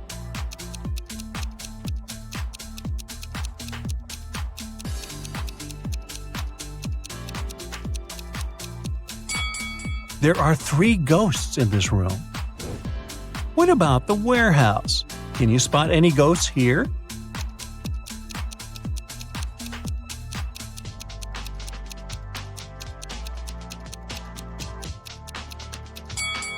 Hello? Let's take a look at the bedroom.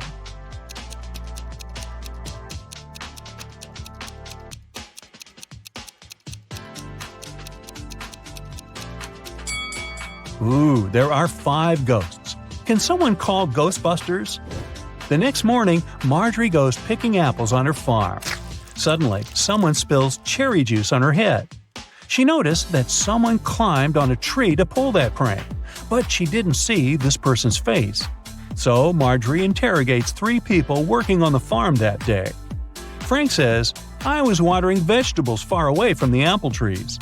Phil says, "I was in the kitchen preparing ingredients for the lemon jam production, just like you asked me." And Nina says, "I was in the garden picking lemons for the jam." Marjorie figures out who did it right away. What about you?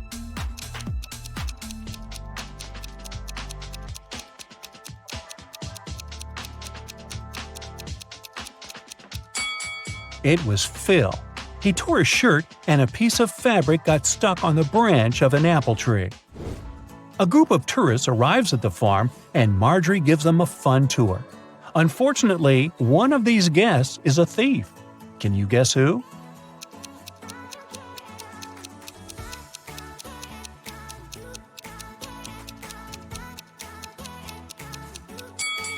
This lady. She's sneaking cash from another person's purse.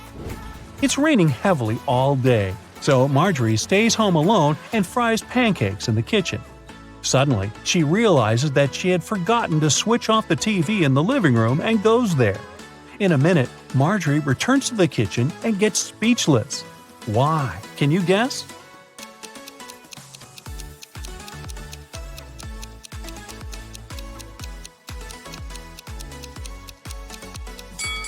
When Marjorie left the kitchen, one prepared pancake was on the dish. But now it's gone. All the windows are locked. So, who did it? Suddenly, Marjorie hears weird sounds from the basement.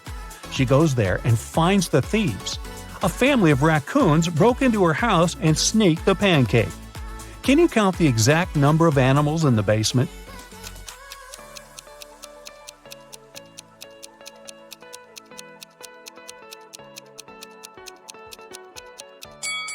The task was to count the number of all animals, so the correct answer is 7. There are 4 raccoons, 1 cat, and 2 rats. The next day, Marjorie goes into her sunflower field to check how the flowers are doing. Can you spot what's odd here?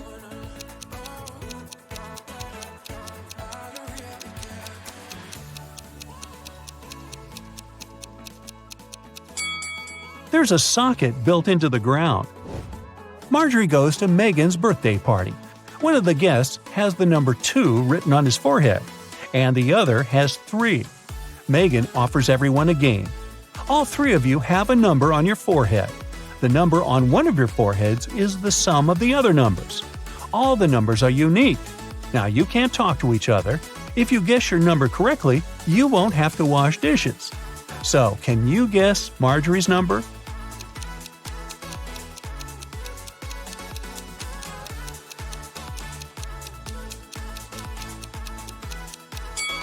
It could either be 1 or 5, but if her number was 1, the guy with 3 would see that and guess his own number. Therefore, Marjorie has the number 5 on her forehead. The next day, Marjorie enters the farm's main barn. It's time to plant flowers in larger pots. She takes off her diamond ring to protect it from dirt. Marjorie puts it on the table. The process is almost finished, but suddenly Marjorie's phone rings and she leaves the barn to answer the call. After a while, she comes back and sees that the ring is missing. There are only 3 people on the farm today: Frank, Nina, and Megan. So Marjorie says, "One of you has taken my ring. What were you doing when I left the barn?" Frank replies, "I was in the bathroom washing pumpkins with Nina." Nina replies, "Yes, we were washing the vegetables." And Megan says, "I was just taking selfies with pumpkins. Who took the ring?"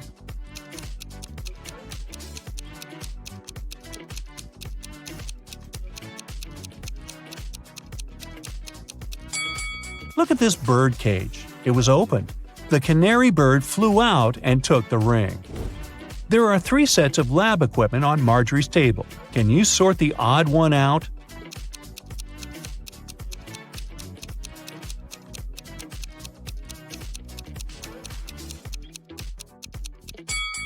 This one doesn't have a flame. Marjorie throws a harvest festival at her farm. Her friends and coworkers chill all together. Can you spot any zombies among them?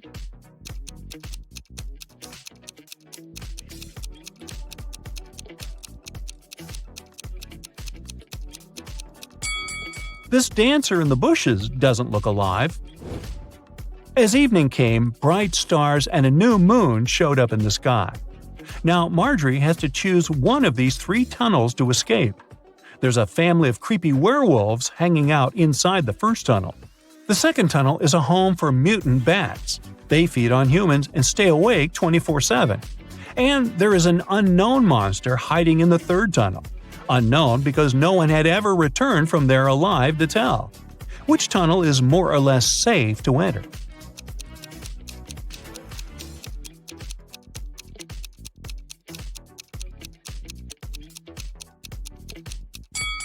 Marjorie should choose the first tunnel. It's a new moon, so the werewolves are not dangerous yet. Jim goes hiking and gets lost in the woods. After a while, he gets really hungry. Jim wanders around and finds these 3 options, but only one of them is safe. Can you help Jim make the right choice?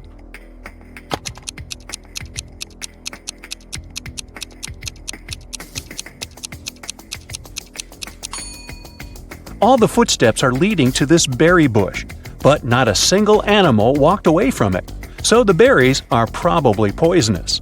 There's a scorpion creeping around these delicious bananas, so Jim should choose the apple tree. Timmy is packing bags for a hike in the mountains. Can you sort out extra items?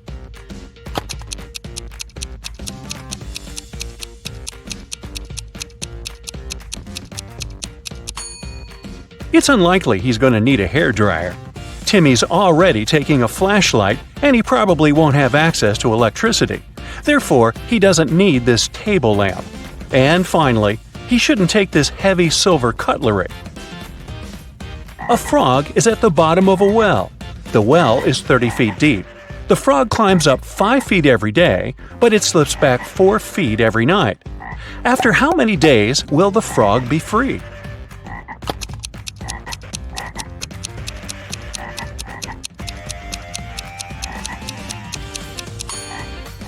"26 days. Wow. The frog climbs up by just 1 foot per 24 hours. So in 25 days, it will be at the level of 25 feet. And on the 26th day, it will make the final 5 feet jump and get out of the well. Billy here wakes up in a creepy cave and finds 4 tunnels leading outside. He only has one chance to escape. There's a hungry tiger inside the first tunnel. The second tunnel is filled with dust and spider webs. Yuck! There's a water-filled tank with sharks inside the third tunnel. And the fourth tunnel is full of venomous snakes. Which tunnel is more or less safe to enter?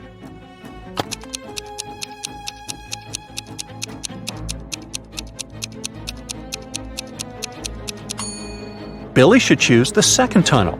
There are no spiders in this picture, only the webs. Crawling through them might be unpleasant, but at least he'll stay safe. 3 tourists go hiking and get into trouble. Surprise, surprise. Can you guess who has more chances to survive?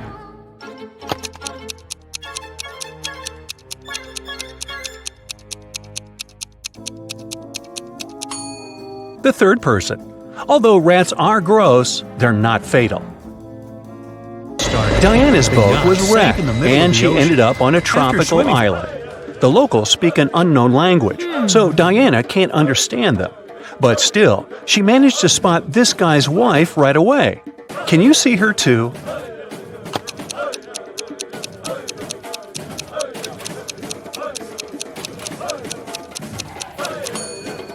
It's the third lady. They have similar tattoos. Wendy is walking in the woods and falls into the trap of evil elves. She offers their king a deal. "If I write your exact age on a piece of paper, you'll let me go." The king agrees and gives Wendy a piece of paper and a pen. In a minute, he lets her go. How did she do it?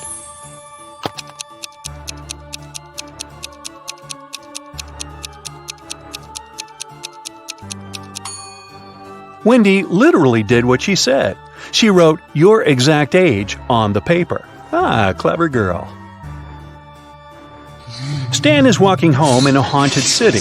He finds a nice spot to shoot a TikTok. But unfortunately, he falls into a basement. Stan looks around and finds 4 doors out. There's a hungry dragon behind the first door. The second way is filled with intense fire. There's a desert filled with hungry piranhas behind the third door. And venomous snakes are waiting behind the fourth door. Which way is the safest?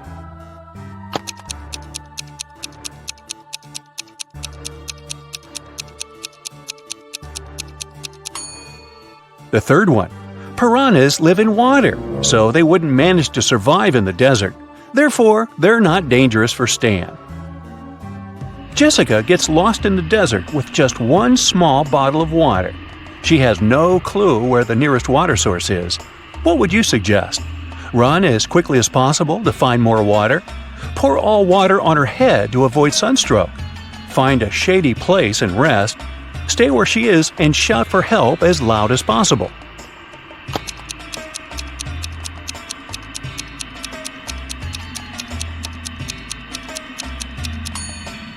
The third option is the best. When it gets darker and cooler, she can walk further and find help. Tilda is boarding a private jet.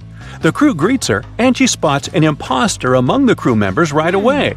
Can you see this person too?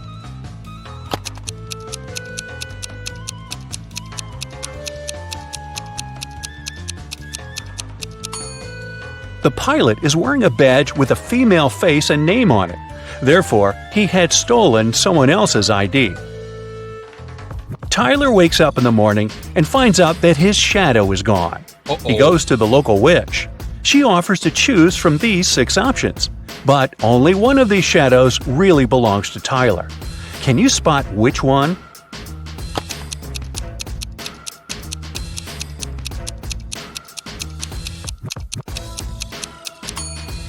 Only the first shadow fits perfectly. Nina and Sarah are both fond of swimming, but one of them is making a big mistake. Can you guess who?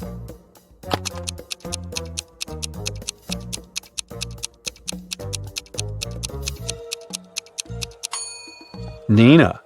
The sign says that the water in this river contains toxic waste. Meanwhile, Sarah can easily surf in large waves. Kyle and Betty go to a remote village to spend a romantic weekend. They see a cute little farm on the way and buy some pomegranates. They go on a picnic and enjoy the fruits. Each of them eats half of the pomegranate. In 10 minutes, Kyle gets very sick. Betty takes him to the hospital. Doctors check everything and come to the conclusion the pomegranate was poisoned. Kyle and Betty ate the same food and drank the same drinks all day. How is it possible that Betty still feels well?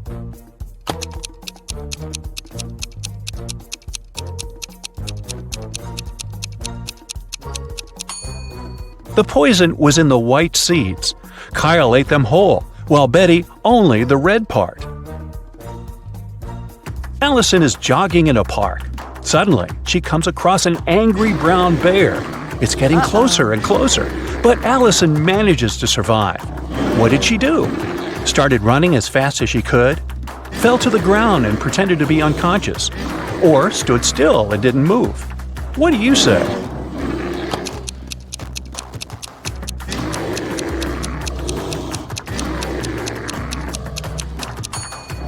Usually, brown bears only attack people when they're surprised or feel threatened.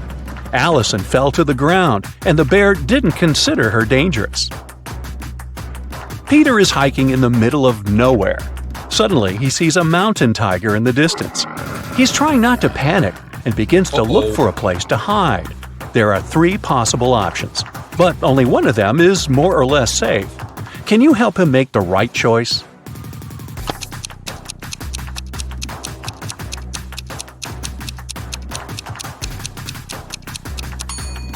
If Peter climbs this tree, the tiger can easily get him there. Tigers actually like to swim. That's why it's not safe for Peter to escape by boat. But if he hides in this cave and blocks the entrance with a stone, he can call rescuers and wait for evacuation. Alice is 45 years older than her son Tom. Both of their ages contain prime numbers as the digits. Also, Alice's age is the reverse of Tom's age. Can you figure out their ages?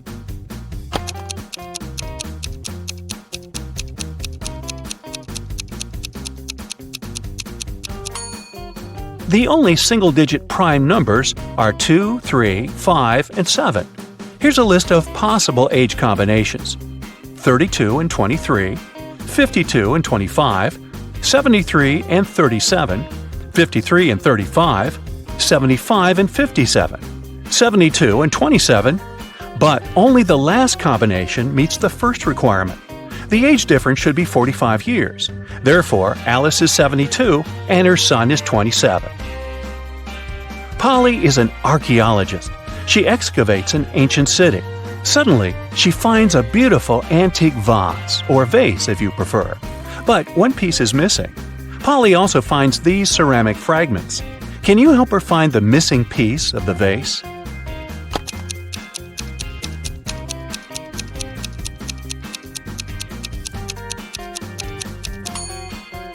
The fourth fragment fits perfectly. Dan lands with a parachute in a field in the middle of nowhere. Been there, done that. He finds the nearest bus station to get back to the city, but only one of these 4 buses will arrive at the station. Can you guess which one?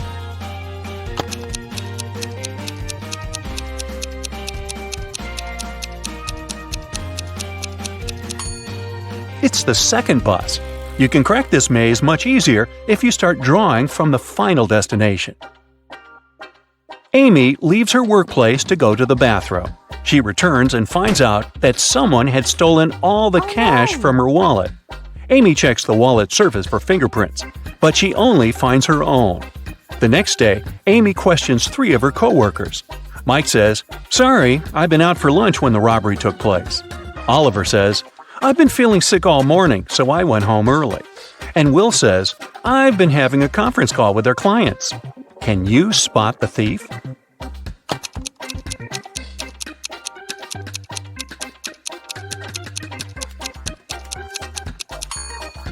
It's Oliver. Take a look at his trash bin. He used gloves to steal the cash and then left them in the trash. He's the clumsy culprit.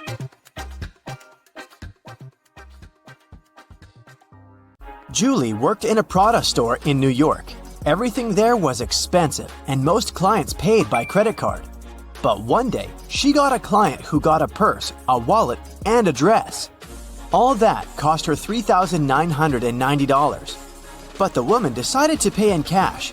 Julie refused to sell the items to the client and called the police. Why?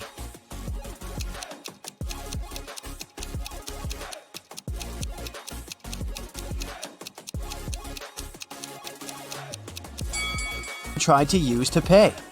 They are 2 $2,000 bills, which don't exist. The police of Atlanta were notified that a prisoner had escaped from Chicago and taken the plane to Atlanta.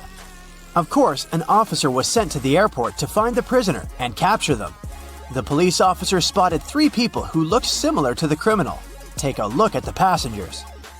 Which one should be arrested?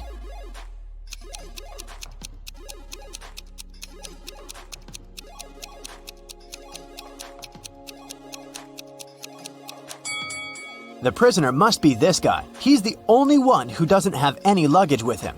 Probably because he was running away and had none. In a small town, a grand robbery happened. Someone robbed a jewelry store in the local mall. At 6:03 p.m., the lights in the whole mall went off for 8 minutes. When the lights came back on, the most expensive jewelry pieces were missing from the shelves. The police interrogated 3 main suspects. Jack said, I was picking out a present for my son in an electronics store when the lights went off. I was so confused as anyone else. Fred said, I wasn't even in the mall at the time. I have no idea what you're talking about. And Stacy said, I was in the bathroom fixing my makeup. I didn't even notice the lights went out. Who is the main suspect?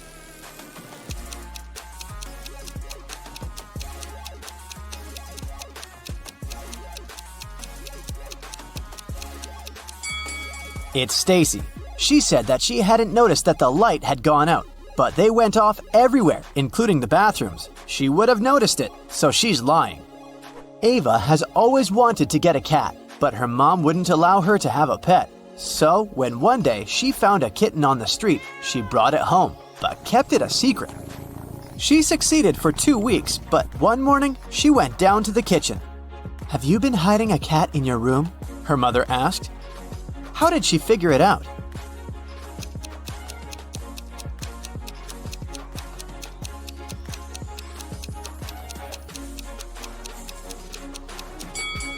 Ava is wearing shorts. Her legs are all scratched, and these scratches are what gave her away.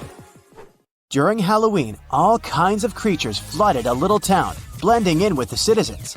Weeks passed, but some of them stayed, pretending to be humans. The town's detective could catch the remaining ones. He's been tracking a vampire, and he has 3 suspects. All of them only come out at night. Which one of them is the vampire?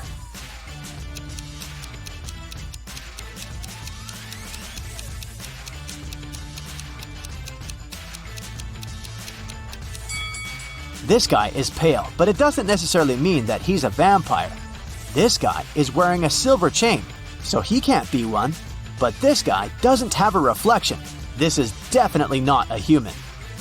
Ned works in a club, and his job is to check people's ID cards and not let inside any suspicious people or people below the age of 21. Take a look at these 3 ID cards and figure out who isn't supposed to enter the club. Okay, here's the first guest for you. What can you say about this man?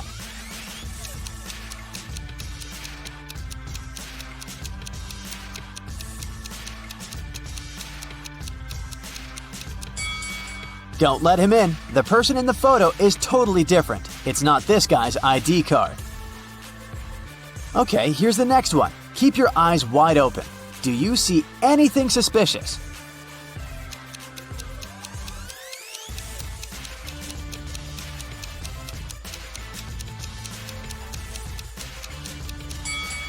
She seems fine. Let her in.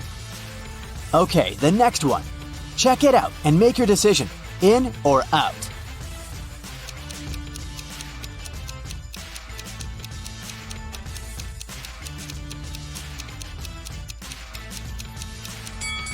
Las Vegas is written with a W. It's a typo, which is unacceptable for official documents. This ID must be fake. Here's the next guest for you to examine. What's your verdict? Will you let her in?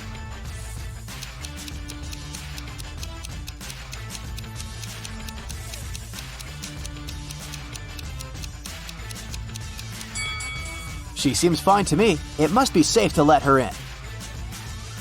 What about this girl? Is anything off here?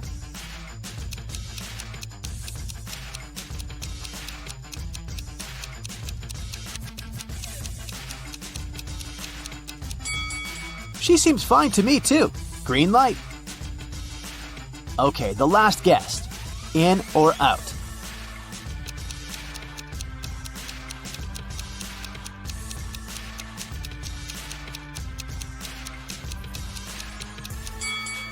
Look, the woman in the photo has a brown right eye and a green left eye.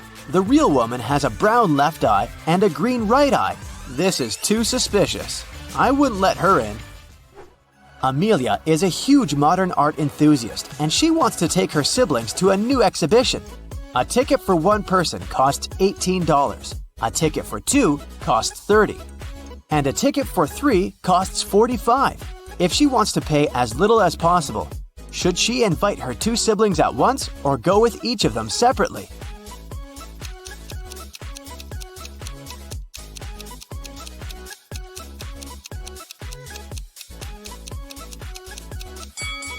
It's cheaper if the 3 of them go together. It'll cost $45. If Amelia went with each of them separately, she would have to pay $30 twice, so she'd pay $60 in total. Ellery has a sweet tooth, and every Friday she goes candy shopping for the week. Tonight, she bought chocolate bars, jelly beans, and gummy bears. She has all chocolate bars but 2, all packs of jelly beans but 4, and all packs of gummy bears but 4. How many pieces of each type of sweets did she buy?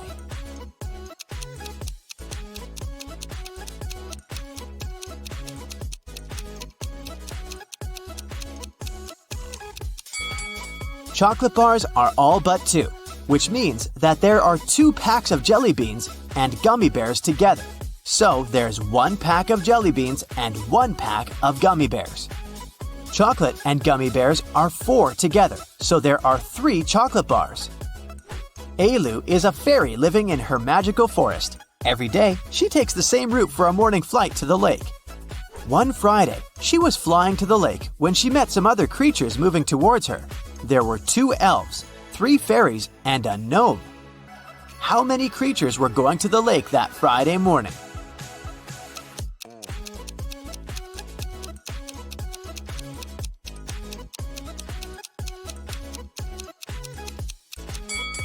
Just Elu. Everyone else was going in the opposite direction. Lily and Della are twin sisters. Both girls failed their history test at school, and their mother made them study all weekend. In the middle of the day, Mrs. McAdams came to check on the girls. Take a look at Lily and Della. Which of them hasn't been studying?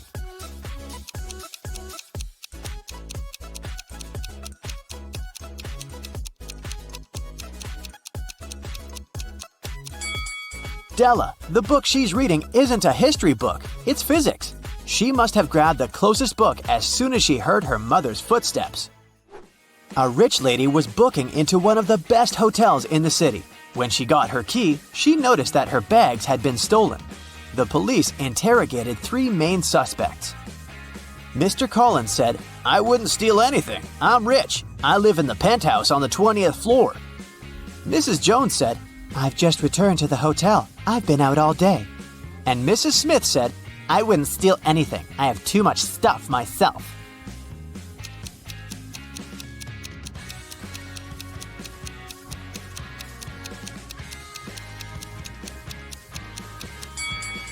Mr. Collins seems shady. He can't live on the 20th floor because there are only 18 floors in the hotel.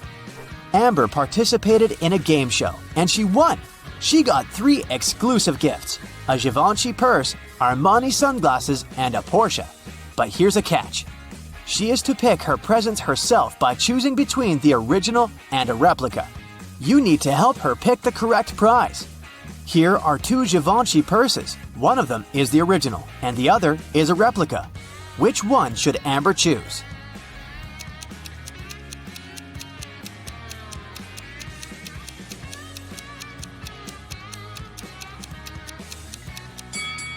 This one. It has the correct logo, so it must be the original.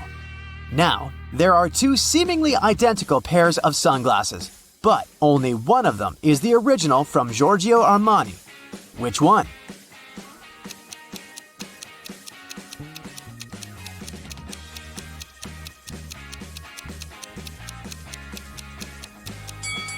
This one, with the correct logo. And finally, the Porsche. Let's see if you remember their logo.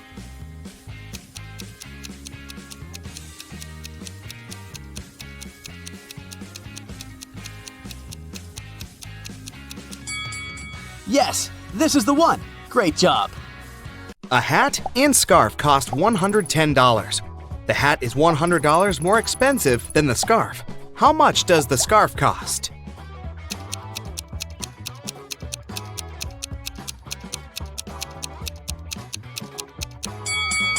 $5. It means that the hat is $105, which is exactly $100 more than the scarf. Mia was a shop assistant on a giant cruise liner. Once, she found an expensive watch in the boutique where she worked and announced it on the radio.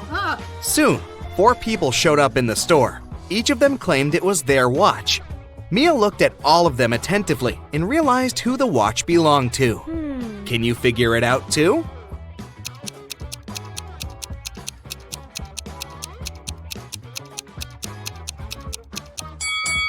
This man does have a watch tan line, but it's much bigger than the watch Mia found. This young girl already has a watch on her left hand. Why would she wear the second one? The elderly lady must be very absent-minded. Her dog is wearing her watch as a collar. The watch must belong to the teenager. Nick was an experienced skydiver, but one day, something went wrong. A strong gust of wind brought him to the forest. The man found himself among trees with no food or water. Soon, Nick saw 4 roads in front of him. One led to a supermassive black hole that swallowed everything that got close. The second road ended in a sea full of sharks. The third road led to a mountain that was impossible to climb over. And the fourth road ended in a bottomless abyss. Which road should Nick take?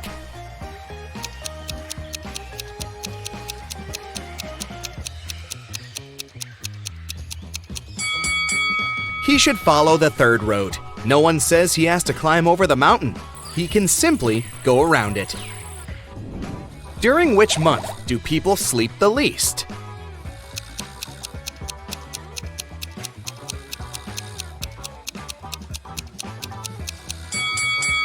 During February, it only has 28, maximum 29 days. A man is on the run from the police after he stole 3 massive gold bars, 30 pounds each. At some point, he reaches a long bridge that can support only 260 pounds. The man weighs 200 pounds. How can he transport all 3 gold bars in one go?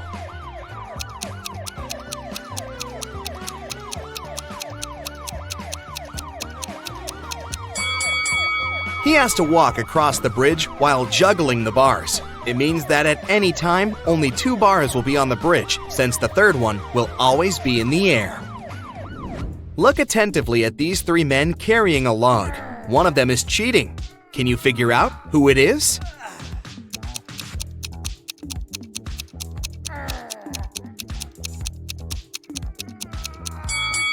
It's the man in the middle. For one thing, he's wearing a suit, which is a strange choice of clothing for such a task. Plus, his face is quite relaxed, and his eyes are open. It doesn't look as if carrying the lug feels like hard work for him. One evening, Emma went to take out the trash from her coffee shop. She was about to leave when she spotted something dark in the corner behind the trash bins. It was a young woman, and she was unconscious. Emma rushed to her. The girl's bag and smartphone were lying nearby on the ground. The first person on the contact list was named Big Sis. Emma called the number and heard a female voice. "I found your sister lying on the ground. It seems someone hit her on the head." What? The woman was shocked and promised to come immediately. Next, Emma called the police. The sister and police officers arrived at the same time. "Arrest this woman! She's behind the attack!" Oh. And Emma pointed at the sister. Why did she say so?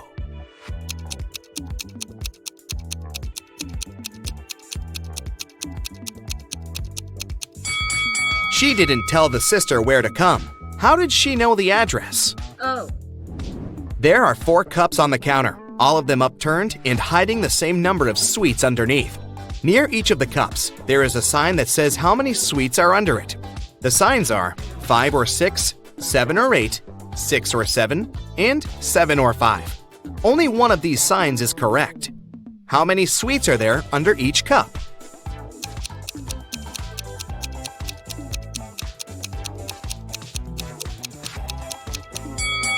Since only one sign is correct, the right number can't appear twice. Otherwise, more than one sign will be correct. It means that there are 8 sweets under each cup. Luke took part in a scientific experiment, but something went terribly wrong. He ended up in a place where there was nothing but 3 portals.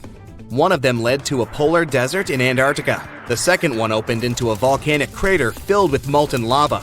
And behind the third portal, there was the age of dinosaurs, with huge diplodocuses roaming around. Which portal should the man choose?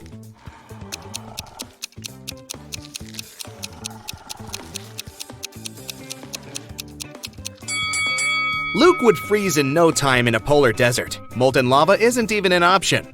But diplodocuses are totally harmless to people. They only eat plants. Look at the picture attentively and say which of these people is left-handed.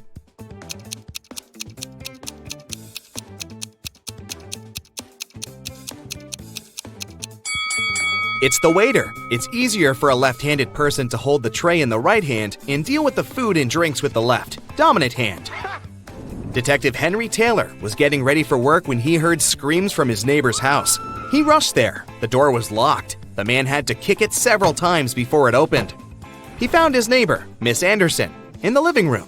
She was tied to a chair. "Oh, I'm so happy you heard me shouting. An hour ago, a man knocked on my door and said he was an electrician. But as soon as I let him in, he tied me up and took all the priceless paintings I had got from my grandfather, and then he just ran away." Detective Taylor had to arrest the woman for staging the theft. How did he know?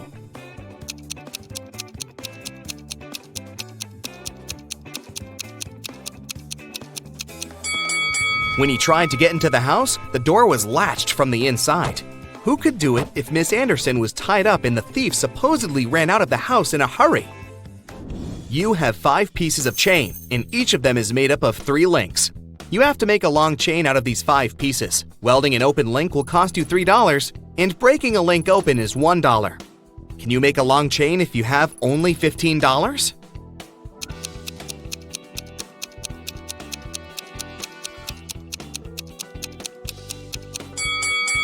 First, take one piece of chain and break all of its 3 links open. It'll cost you $3. Then link the remaining 4 pieces of the chain with these open links. Welding these links will cost you another $9. In total, you'll only pay $12. In the middle of a long flight, 2 passengers stood up and started to threaten the crew and passengers. They demanded $1 million in a helicopter. One of the criminals had a pilot's license and could fly a copter. When the plane landed at the nearest airport, the passengers got everything they had requested: a case full of money and a helicopter. But when they got inside, they didn't manage to fly away and were captured by the police. Why couldn't they start the machine if the helicopter didn't have any technical problems?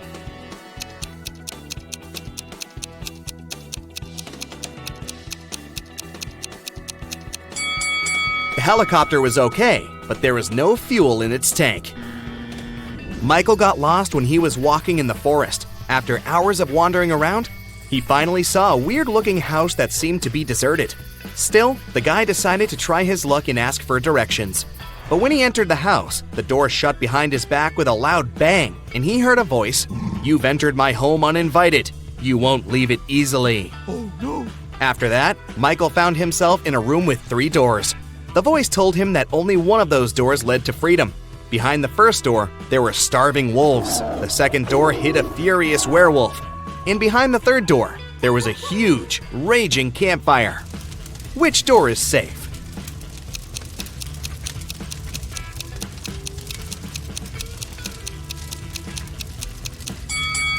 Michael should wait until the campfire goes out and get out of the house through the third door. Long ago, an evil witch kidnapped 3 married women and turned them into rose bushes. One of the women, who had children, begged the witch to let her see her family, and the witch agreed. She took the woman to her home for one night and turned her back into a rose bush the next morning. The witch had no idea the woman's husband had followed her back because he wanted to save his wife. He looked at 3 identical rose bushes and suddenly realized which one was his wife. How?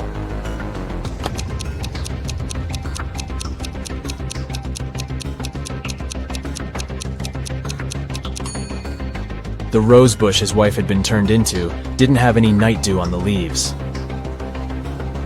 A woman called the police to report that her grandmother's ring had been stolen.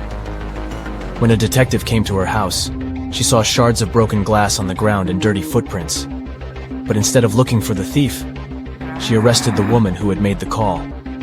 Why?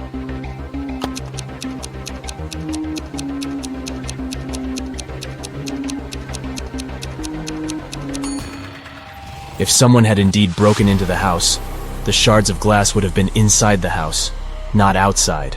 As for the window, it was broken from the inside, most likely to stage the robbery. A man called his wife from the office and said he would be home by 8. He arrived home at 2 minutes past 8, but his wife was very angry because of his late arrival. Why?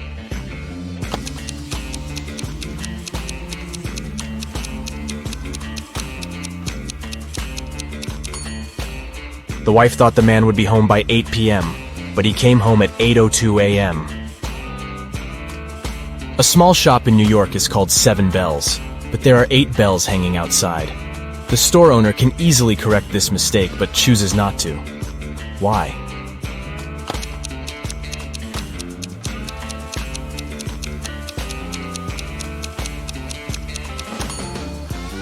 Initially, this was indeed just a mistake.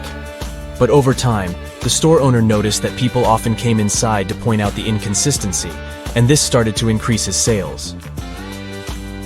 A queen had a bowl of golden apples, which were her most treasured possession. One day, one of the apples went missing. Oh no! She gathered all the members of the court in the throne room and told them she knew how to find the thief.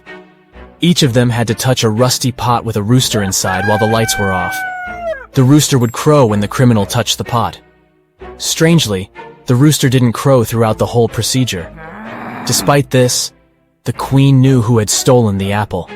How did she figure it out?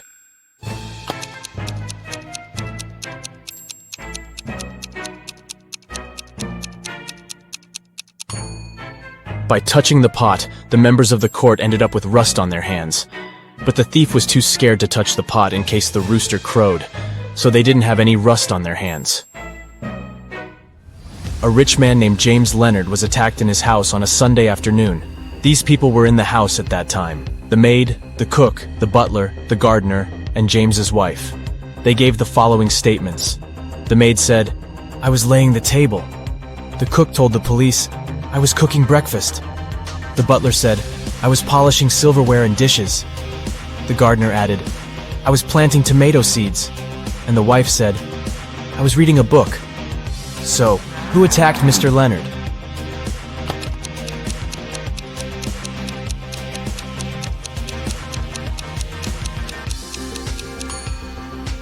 It was the cook. You don't cook breakfast in the afternoon? Dennis is a talented architect. He's designed a unique skyscraper, and the construction works were about to start. His boss asked the guy to show around a group of specialists from a competitor company. The only condition was that they weren't allowed to take any photos. Dennis did as he was told, but when the group was going to leave, he asked the security to detain one man. The architect claimed he had been taking photos during the tour around the site. How did he understand it?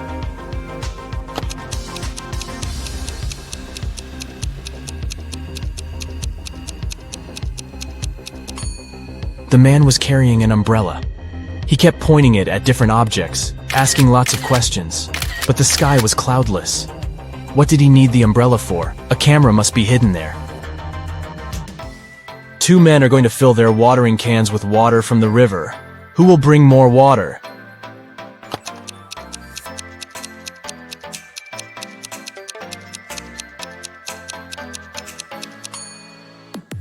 The spout of the older man's watering can is situated lower than the spout of the other man's can, and the level of water can't be higher than the spout. It means the younger man will bring more water. Mrs. Smith claims that her neighbor, Mrs. Miller, has stolen her laundry. The woman says she hung the laundry in her backyard at 10 a.m. And when she went out of the house 2 hours later, she saw Mrs. Miller putting it in her bag. "I didn't do this. It's a lie," the other woman replied angrily. The detective investigating this case asks Mrs. Smith to go to the police station for trying to slander her neighbor. How has he figured out that Mrs. Smith is lying?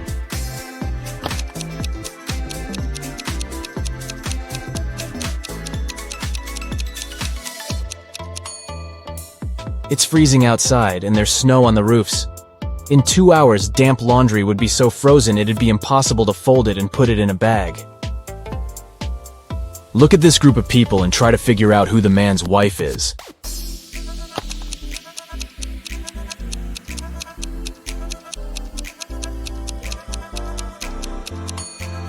It's the woman in purple. Both she and the biker are wearing matching wedding rings. Detective Morris decided to have a meal at a cafe, but as he came closer, he saw a crying lady. "I was going to cross the road when some woman grabbed my purse and disappeared. I noticed her entering this cafe. Can you help me get my things back?" The detective entered the cafe. "Ah, that's my purse, right between those two women, but I can't recognize the one who took it. I didn't have enough time to look at her attentively." Morris didn't need much time to figure out which woman was guilty.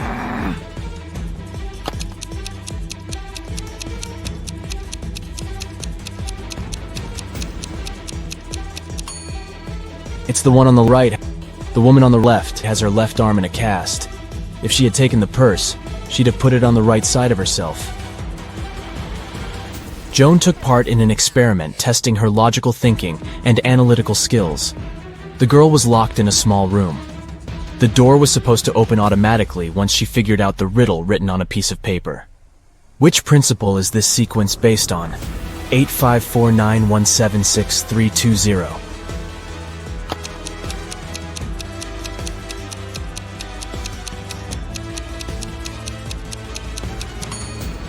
The numbers are lined up based on the alphabetical order of the first and second letters of their names. 8, 5, 4, 9, and so on. Hannah called her friend, Detective Evelyn Marks, and asked her to come as soon as possible. While the woman was away walking with her dog, someone got into her house and stole her laptop. Hannah was sure it was her neighbor Jeremy. Evelyn went to question the man, but he wasn't at home. She decided to wait for him in her car since it was raining. Soon, she saw Jeremy opening his entrance door. "I went fishing early in the morning. Don't you see that I've just come back?" But the detective didn't believe Jeremy and took him to the police station. Why?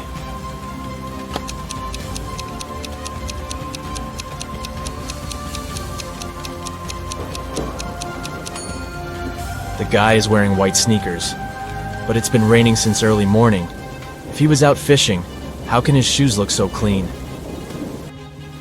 Detective Taylor was chasing a dangerous criminal. Suddenly, the man entered a hospital, but there must be hundreds of rooms there. Luckily, it was raining, and the criminal left footprints on the floor.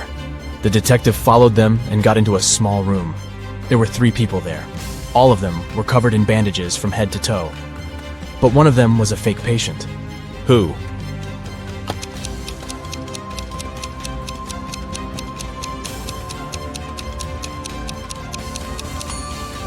It's the man in the middle. He doesn't have a medical chart next to his bed. Look at these pretty fish. One of them is different from the rest. Which one is it?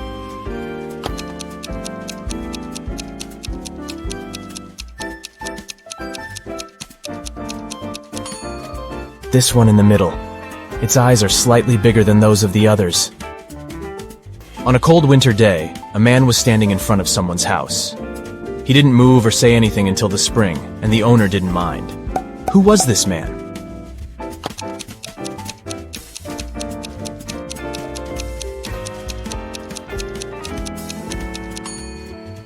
It was a snowman. During one of his experiments, a crazy scientist gives a group of people 2 pills, one safe and one poisoned, with some water to wash it down. They can choose one of the pills, so their chances are 50-50. Strangely, all people get poisoned and have to be rushed to a hospital. Can they all be so unlucky?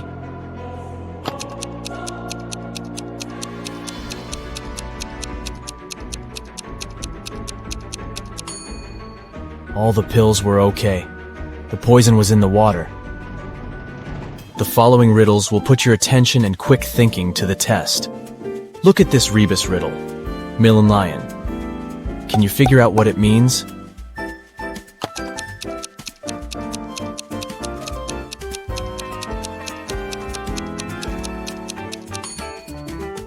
It's 1 in a million. Now we've got this image. It's filled with room. Can you find the odd word?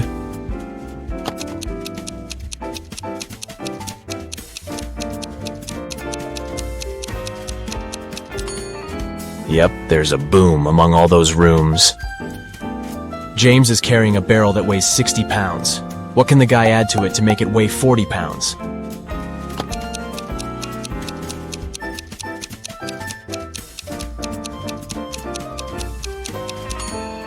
All James needs to add is a hole. Find the number that doesn't belong here.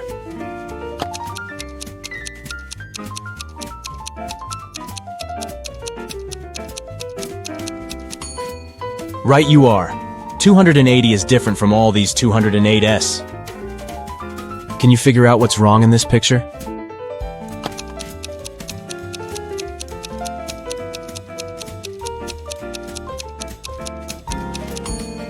Roses don't grow on the seafloor. The same picture, but the mistake is different this time.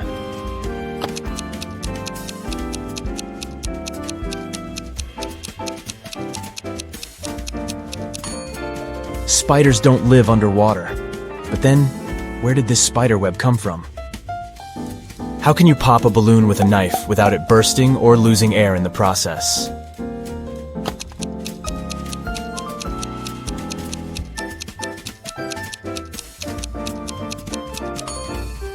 Deflate the balloon first.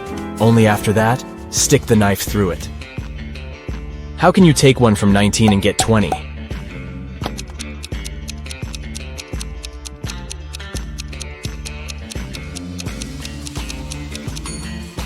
You can easily do it if you use Roman numerals. See for yourself.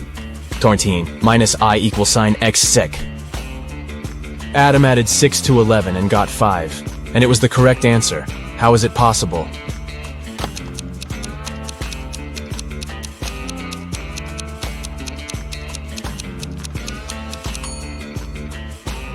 It's correct if we talk about time. It's 11 a.m.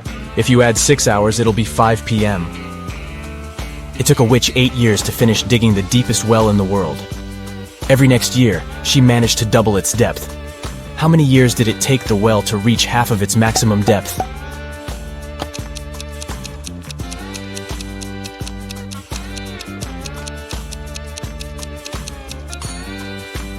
Seven years. If the witch doubled the well's depth every year, it had to be half its final depth the year before it was completed. You need to get into your rival's computer, but it's password protected. The only hint you have is a note you found hidden under the keyboard.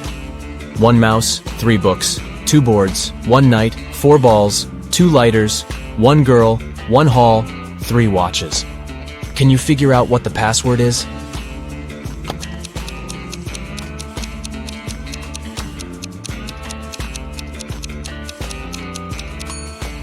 It's moonlight. The number in front of each word refers to the corresponding letter of this word. A treasure hunter finds a chest filled with gold and jewelry in a cave on a distant island. There are 3 keys next to the chest: red, blue, and gold. Only one of them can open the chest, and the treasure hunter has only one attempt to choose the right key. On the wall, he sees a bizarre inscription. TGK, Ho, Ili, Den. Can it help him pick the correct key?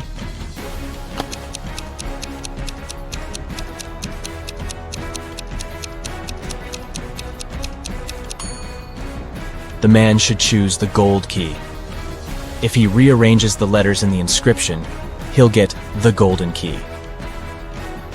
3 men were swimming in the sea. The weather was getting worse, and a coast guard asked them to leave the water. But when they got back to the shore, only 2 of the men had wet hair. Why?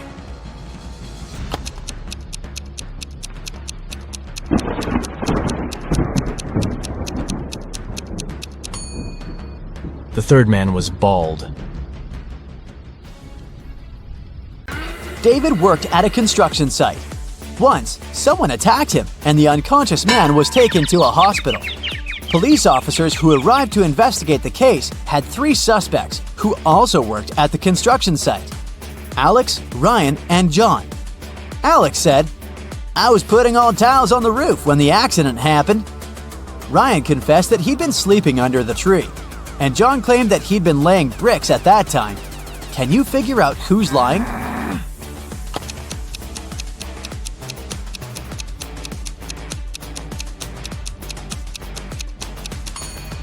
Alex was the one to hurt David. The building has no roof yet, so he couldn't be putting tiles up there. You've bought a cute little rabbit at a pet store. The animal can breed every 2 months, and every time it will deliver 5 babies. How many rabbits will you have in a year?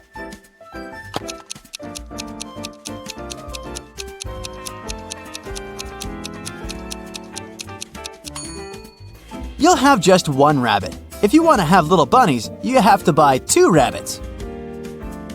Look at these people attentively. Who is a mer person? Pay attention to every little detail.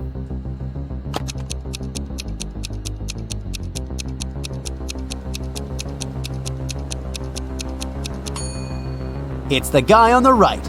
Look, his hands are webbed. Allison won the main prize of $1 million on a game show. But when the shooting was over, it turned out that the host of the show had disappeared, together with the prize.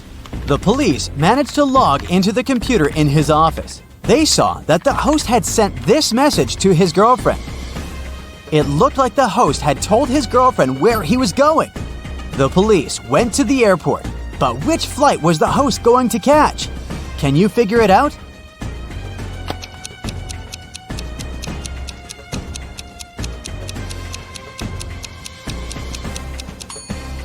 Now let's see, the first 2 letters of Atlas are AT.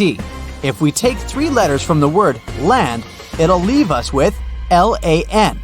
and the two first letters of tattoo are TA. Together, these letters make up the word Atlanta. Hurry to the gate, officers! Jack got lost in the woods.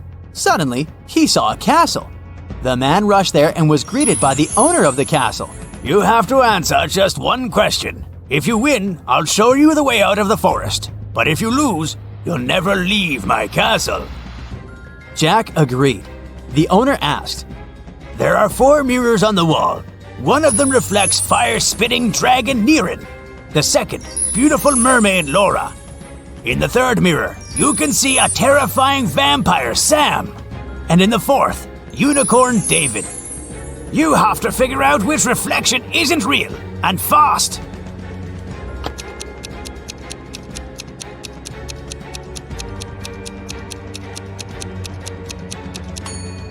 The reflection of Vampire Sam isn't real. Vampires can't be reflected in mirrors.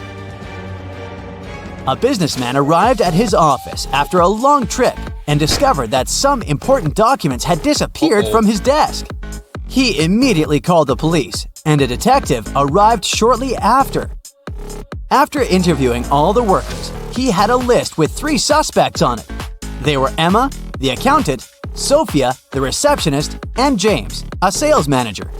But each of these people claimed that they hadn't even been inside the businessman's office. Still, it didn't take long until the detective figured out who was lying. Can you do the same?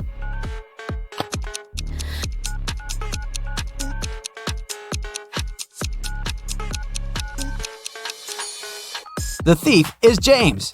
Both women wear high heels in the office, but the footprints on the floor are obviously left by sneakers. You throw me when you need me and pick me up when you don't need me. Can you figure out what I am?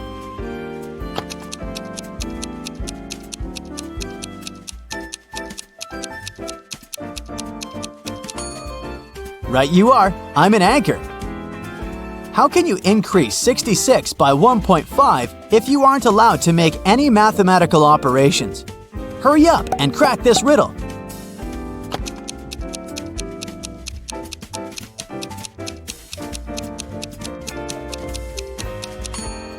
Just turn 66 upside down.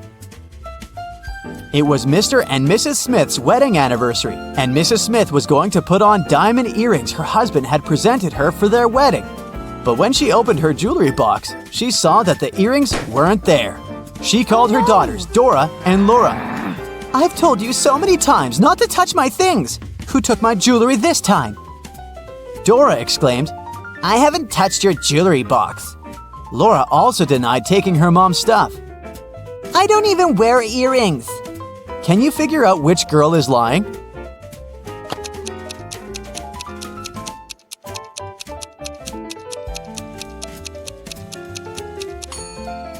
It was Laura who stole the earrings. Her mom didn't specify which piece of jewelry was missing. Before Detective Zelda left for the cafe, she decided to check the security camera footage recorded at night. The mayor took her to the surveillance room. There were 3 different monitors, each showing the room from different angles. Detective Zelda realized only one of them was still recording live. The other 2 were showing fake images. Which recording is real and why?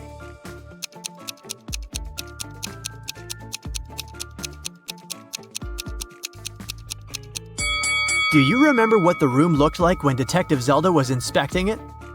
The clock certainly wasn't on this wall. It was on the opposite one, so the footage on the first monitor is fake. The footage on the second monitor isn't real also. If you look closer, you'll see a moth flying around the room, but it repeats the same movement over and over again. That's badly edited fake footage, so it makes the footage from the third monitor the real one. Oh, yes. Detective Zelda rewound the footage and found the moment when the riddling man had broken into the room. He was covering his face, so it was impossible to tell what he looked like. Still, Detective Zelda managed to notice something that could help her find the criminal. Can you tell what it is?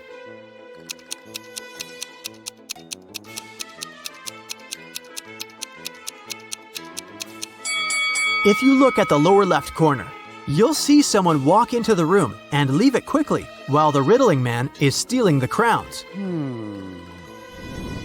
Could that mean that the riddling man has a partner? To find that out, Detective Zelda questioned all the security guards who had been working the night shift. The first guard, George, said that he'd been keeping watch in front of the door. The only time he left his place was when he took a short bathroom break.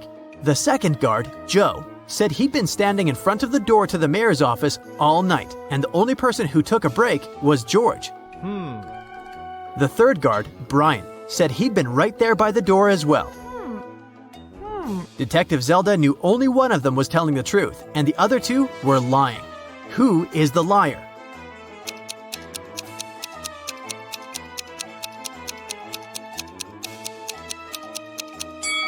Do you remember what the shoes of the man who entered the room looked like? White sneakers, and that's what Brian is wearing. So he's lying. And since Joe didn't mention that Brian had left his place, he's a liar too.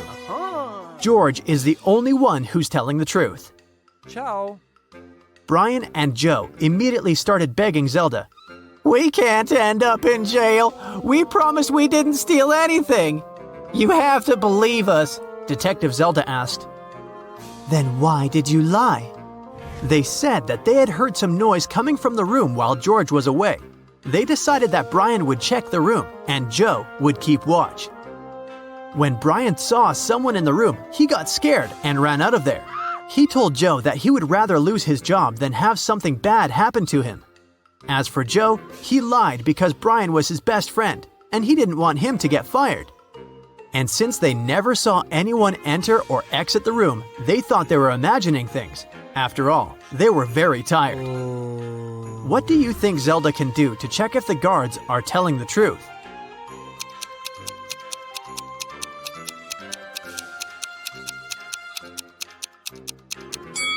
She can check the surveillance footage of the street outside the building to confirm that nobody entered or left.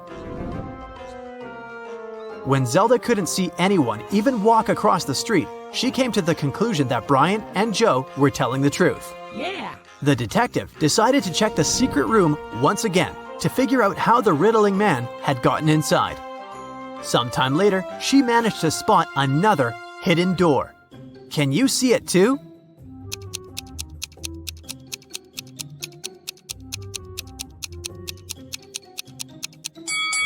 The bookcase is actually a door. Oh my god. She examined the door to figure out how to open it. She noticed 3 buttons, but only one could open the door.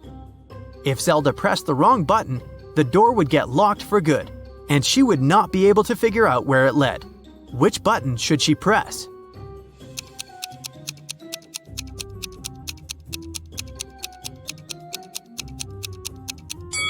Take a look at the books next to the buttons. One of the titles is meaningless, while the others make sense. That must be an anagram, a word or phrase formed by rearranging the letters of another. When you rearrange the letters in the title, you'll get the second button. Detective Zelda pressed it, and the bookcase door opened. The woman saw a narrow hallway with stairs leading down. She took a step, and the door closed behind her back. She tried to force it open, but it wouldn't move. The only thing she could do was go down the stairs. She ended up in an underground pit. Inside, there was nothing but a shovel and a sign that showed her that she was around the pit. In the hole to the left, there were venomous snakes. The pit on the right was filled with poisonous gas. And on the ground right above her head, there was an angry dog with sharp teeth. What should she do?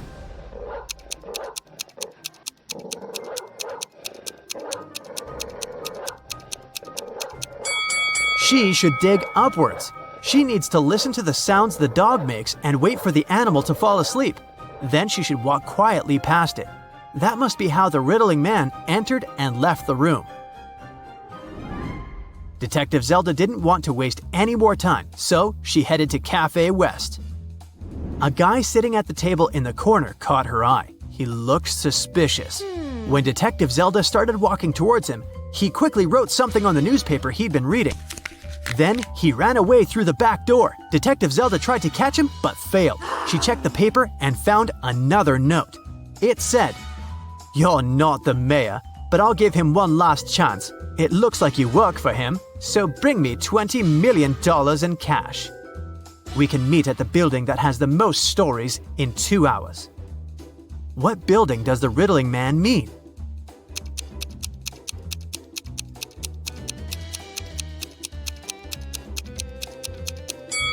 The library. Of course, Detective Zelda was not going to give him any money. She took an empty bag to trick him into believing she had the cash so that he wouldn't run away. The owner of an ice cream parlor filed a theft report. Someone stole all the money from the register. He was only gone for like 2 minutes. Detective Callum showed up 20 minutes later. There were 3 people inside. Ainsley said she had been talking on the phone with her friend. She hadn't seen anything. Rhett said he just arrived a couple of minutes ago. Joshua said he wasn't really paying attention. He didn't notice anything. So, can you figure out who's lying? Who stole the money?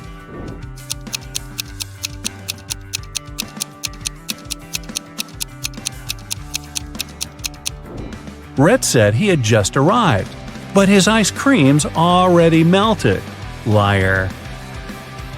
Phoenix wanted to get her dad the best birthday present ever, but she didn't know what he wanted. She decided to break into his laptop to see what he had saved in his online shopping cart. One problem, the laptop required a password, and Phoenix didn't know it. Luckily, there was a note next to it. She sent a picture of it to her friend, Detective Callum. He solved it right away. Can you?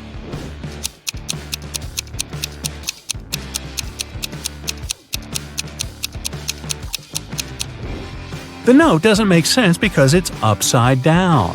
Flip it over and you'll see a sequence of numbers 88, 89, 90, 91. The numbers before it are 86 and 87. So the password is 8687.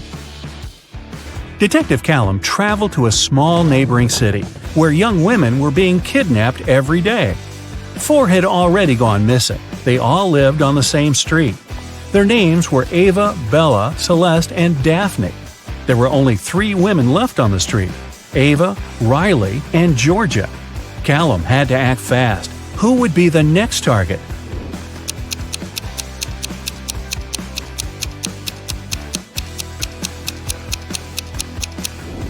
The women are getting kidnapped in alphabetical order: A, B, C, D. The next target will be Ava. Mr. Coleman's mansion was robbed while he was on vacation. He immediately called Detective Callum. Everyone who had been to the house got interrogated. Sydney, his sister, said she'd gone to the house a couple of times to find some papers on Mr. Coleman's desk. Samantha, the gardener, said she'd come every week to water the plants. Asher, the cleaner, said he'd come every Friday to clean the house. Callum found all 3 of their fingerprints on Mr. Coleman's desk. He now knew exactly who the robber was. Who?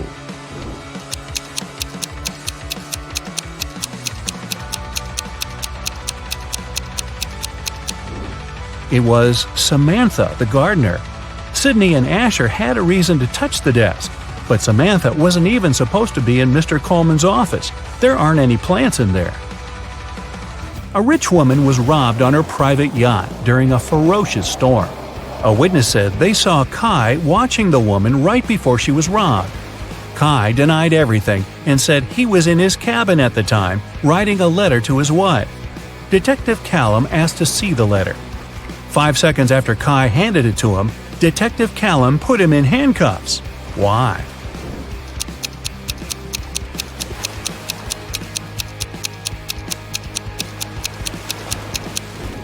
Kai said he wrote the letter during the storm. There's no way his writing could be this neat when the entire yacht was swaying around like crazy.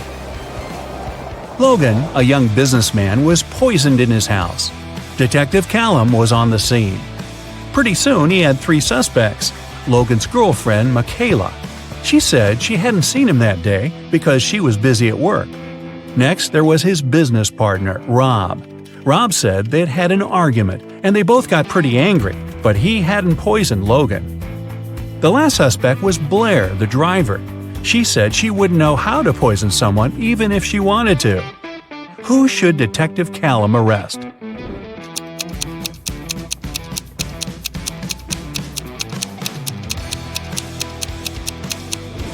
Look, there's fresh lipstick on Logan's shirt.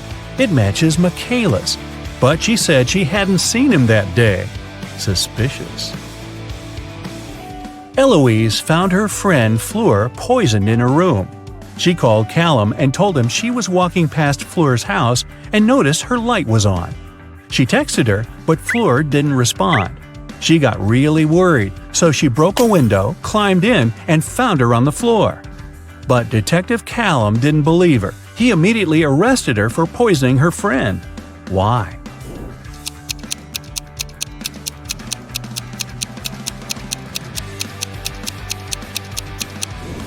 Eloise said she broke a window to get in. If that was true, the broken glass should be inside the room, but it wasn't. Eloise had to cover her tracks, so she broke the glass later from the inside. A college student was robbed during a flag presentation. Detective Callum arrived to investigate the case and interrogated several suspects. Kennedy said that she was in the bathroom at the time. Gavin said he'd noticed that the Japanese flag was hanging upside down, so he'd gone over to fix it. Eleanor said that the student who was robbed was her best friend. She would never do that. Who's guilty?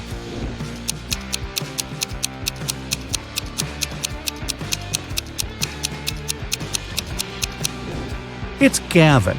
He said that the Japanese flag was hanging upside down, but that flag looks the same either way. He's lying. Someone stole a diamond necklace at a private VIP party. The police followed the robber into a boutique store. There were 3 customers, and they didn't know who the robber was. So they called Detective Callum. Adele said she'd never even been to a VIP party. Those things are for wealthy and famous people. Joseph said he'd never even heard about the party.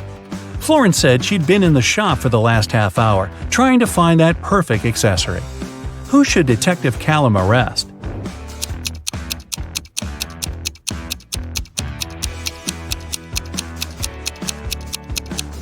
Adele. She's wearing a gold bracelet and earrings. Seems like she was just at a pretty fancy event. Maybe a VIP party? Cherry's ex-boyfriend, Drake, is a powerful magician. He doesn't want to let her go, so he kidnaps Cherry and locks her on top of a high tower, with only one window and no doors at all. Also, Drake sets a magic fire around the tower for extra protection and leaves. Cherry realizes that she has little time to escape. She looks around and sees 3 magic potions. The bottles are labeled. One would give her incredible physical strength. The other one would turn Cherry into a vampire. And the third one would let her summon any animal. Which potion should she use?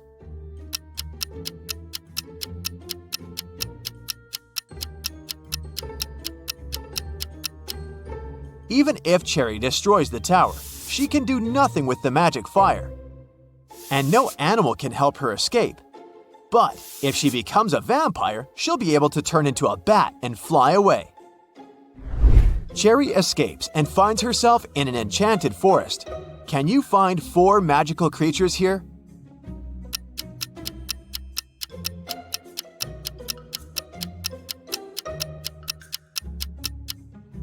Take a look at this cave. There's a troll hiding inside. Also, there are 2 pixies sitting on the flowers. And this tree is a wood goblin. Cherry goes ahead and finds a road sign. There are 3 routes leading to the nearest village. An immortal fire-breathing dragon is guarding the first path. The second route lies through the lands of a witch. She hates men and turns every guy who dares to enter her land into a stone statue. And the third path is a habitat for leopards. Can you help Cherry choose the best route?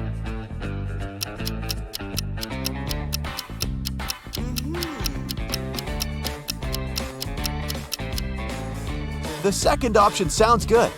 Cherry is a woman, so the witch has no reason to turn her into a statue, because she only hates men. Cherry asks the witch to help her find the village. The witch offers a deal.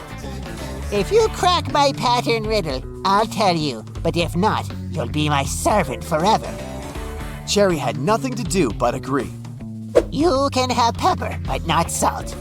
You can have beef, but not chicken. Carrots, broccoli, and cabbage. But no potato in any form. Oh, and you have to eat with a spoon. Can you help Cherry crack the pattern?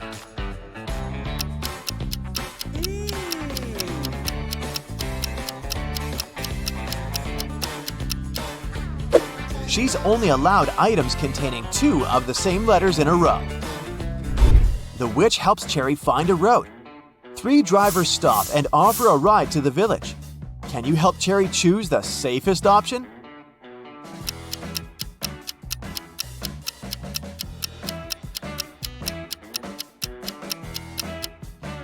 There's a zombie hiding in the back of the first car, and there are no passenger seats in the third car. Although the second car's windshield is cracked, it's still the best choice. Finally, Cherry finds the village. This place is magical. Many amazing creatures live here. Suddenly, a half-hippo approaches Cherry and yells, Please help me. One of these guys had stolen my clothes. Can you guess who?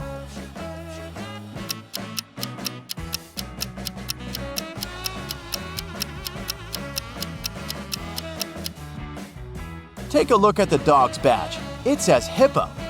So, it was the dog who stole his shirt. Cherry meets the local farmer, Timothy. He used to keep chickens in another country. Things were going well and he made good money. But then he bought a big farm in this village and moved there. Soon, Timothy got to know that floods are very frequent in this area. But he didn't get upset and decided to breed ducks instead of chickens. Why?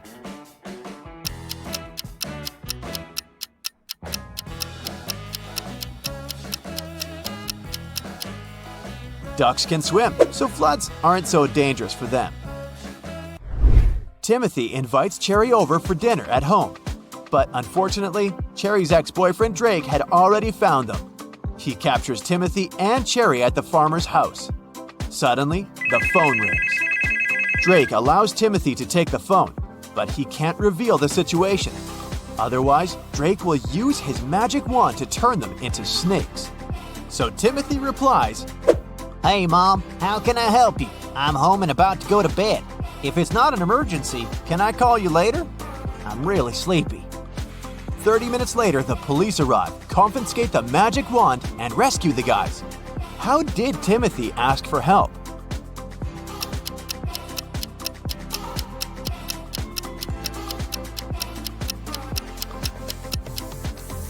He held the mute button saying everything except the words, help, home, emergency, and call. The detective gives Drake a chance to get freedom. He can pass through one of these 3 doors. Jungles full of dangerous animals are hiding behind the first door. Behind the second door, there's a tank with ice water that is impossible to stand in for even a minute. And there's a giant fire-breathing dino behind the third door. Which door is more or less safe?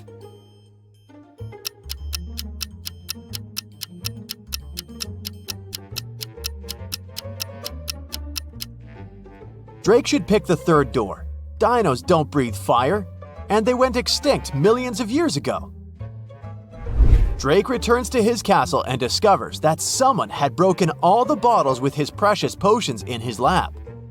Drake gets furious and interrogates his 3 goblin servants. Willie says, I was cleaning the castle all day long. I didn't even enter your lab today. Tilly says, I was picking roses in the garden in the morning. Then I entered your lab to bring rose petals for your potions. Everything was fine. And Billy says, I was cooking dinner in the kitchen and then I went to the bathroom to take a quick shower. Who's lying?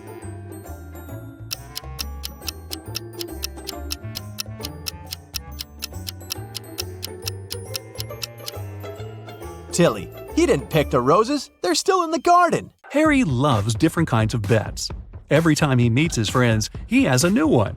Last weekend, he suggested a challenge. He said that he could place a cup in the middle of a room and easily crawl into it. Nobody believed that he could do that, so Harry's friends were sure they would win. Still, Harry won the bet. How did he do that?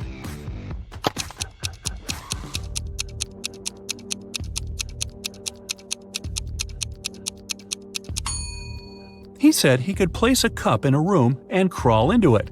He didn't mention whether it was a cup or a room, though. So he crawled into a room and won the bet. Anna left a shopping list for her husband, Jeff. There were only 2 items, but she decided to prank Jeff a bit. So she didn't write exactly what he needed to buy, but wrote 2 riddles. The first item in her list was full of holes, but still could hold water.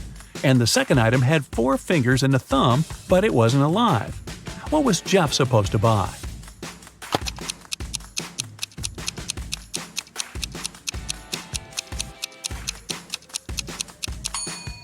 Jeff needed to grab a sponge and a pair of gloves. Andrew went hiking to the mountains, but all of a sudden, an earthquake started. He fell through a narrow tunnel into a large pit where zombies live. Luckily, Andrew has 3 different elixirs that could help him. The first elixir can make him grow in size, the second elixir can make him fly, and the third elixir can make him invisible. He only can drink 1 elixir. Which one should he choose?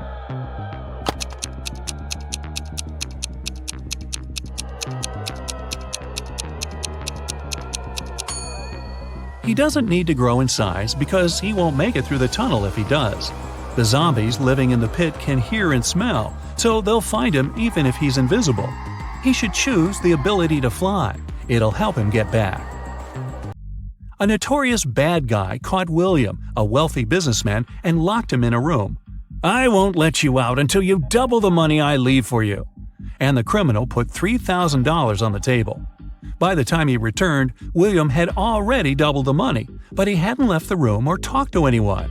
How did he do that?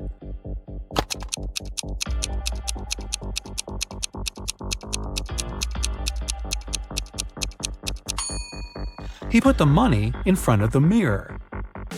2 friends, Eric and Angus, decided to play. On the table, there was a plate with 11 green apples and 7 red apples. Eric was blindfolded, and he needed to grab some apples without seeing them.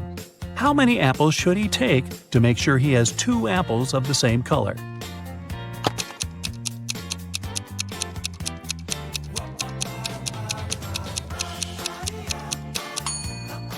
The total quantity of apples on the plate doesn't matter. The main thing is that there are only 2 colors. So if Eric takes 3 apples, there will be at least 2 apples of the same color for sure. 3 students, Amanda, Lisa, and Mark, were having a party the night before an important exam, so they weren't ready for it.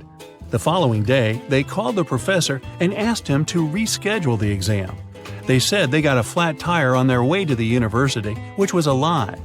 The professor agreed to reschedule the exam, but he said that if he finds out they were lying, all of them will get an F. The students agreed.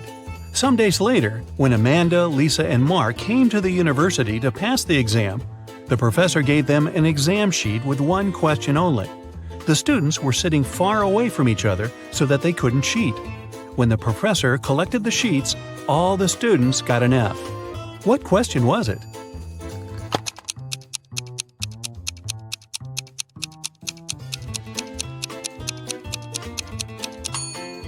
The professor asked the students which tire got flat. They weren't ready for it, and all of them had different answers. Ashley invited friends and cooked a delicious dinner. When everybody was at the table, she suddenly realized one of her friends didn't like the meal. Who was it?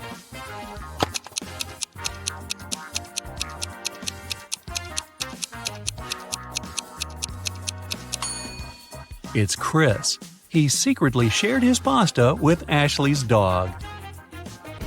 The police got an anonymous letter about an upcoming heist in one of the museums. To stop it from happening, they need to know the month the heist is planned for. The letter had a secret code. The police couldn't crack it, so they brought it to the detective. What month is the heist planned for?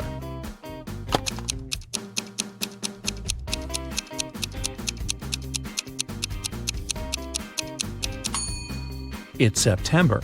Star stands for S, pear stands for P, and rain stands for R.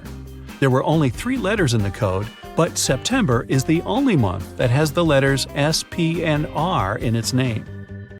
There are 20 floors in the apartment building. The higher the floor is, the more people live there. Which floor does the elevator go to most often?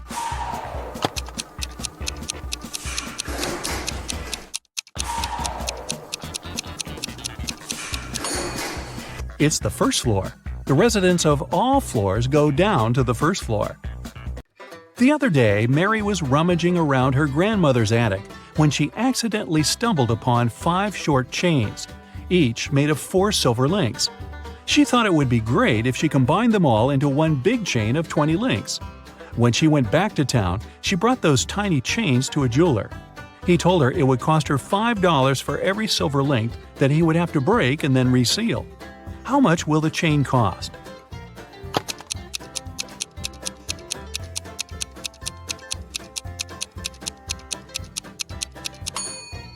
Mary could do that for $25 if she told the jeweler to break a link in each chain.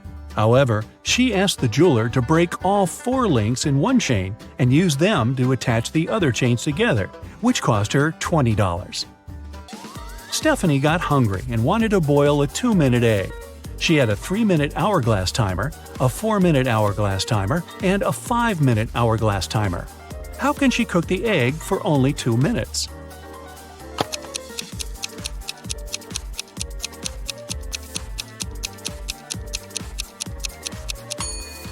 When Stephanie sees the water boiling, she should turn the 3-minute timer and the 5-minute timer over. When the 3-minute timer runs out, she needs to put the egg in the boiling water. She'll have 2 minutes left on the 5-minute hourglass timer. Esme was having a walk in the forest and got lost. She was wandering around until she found the road leading to the house of a witch, her old friend. Esme approached the house, but the witch wasn't there. Instead, there were 4 open portals. On the table, Esme found the witch's to-do list. Can you figure out which portal the witch entered?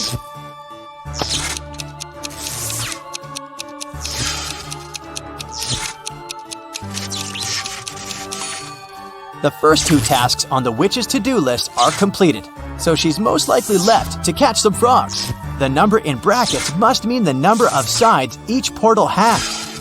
10 is a star, 3 is a triangle, 4 is a square, and a 0 is a circle.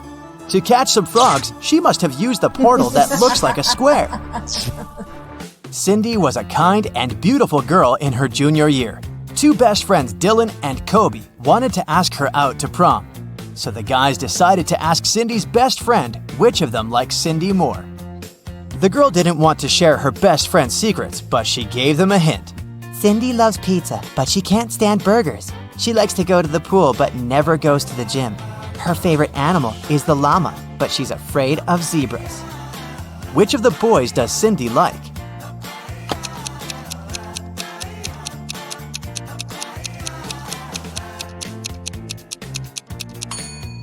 Cindy's friend wanted to give the guy a clue, so we have to look for some pattern.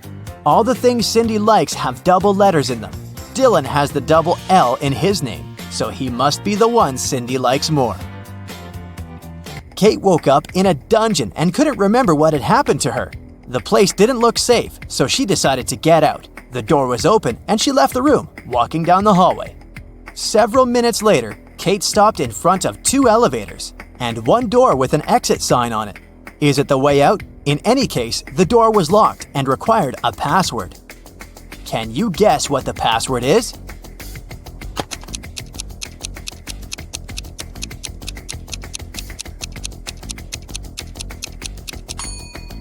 Pay attention to the numbers on the elevators. They say 13 and 11, so the password must be 1311.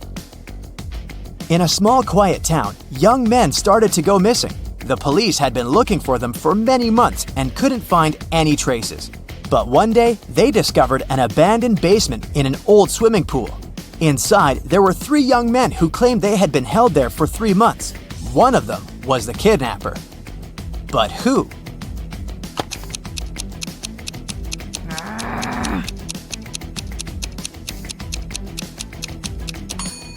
Look, one guy doesn't have facial hair whatsoever, and another man has grown a beard since he hasn't shaved in 3 months. But this guy is freshly shaved, so he must be the kidnapper. Oliver is terrible at packing. Whenever he goes somewhere, he always takes stuff he'll never need, so he needs your help with some packing. Today, he's packing to go camping in the forest. Take a look at his bag and decide what he won't need on the trip.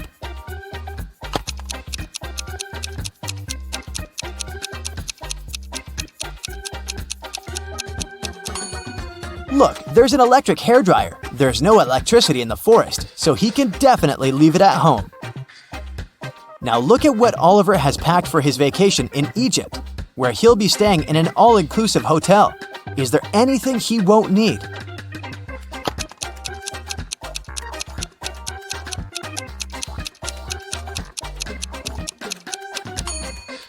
Is that laundry detergent? Yeah, you don't wash your clothes yourself in an all-inclusive hotel. Now he's off to his girlfriend's place to spend the weekend with her. What does he have in his bag that he really won't need there?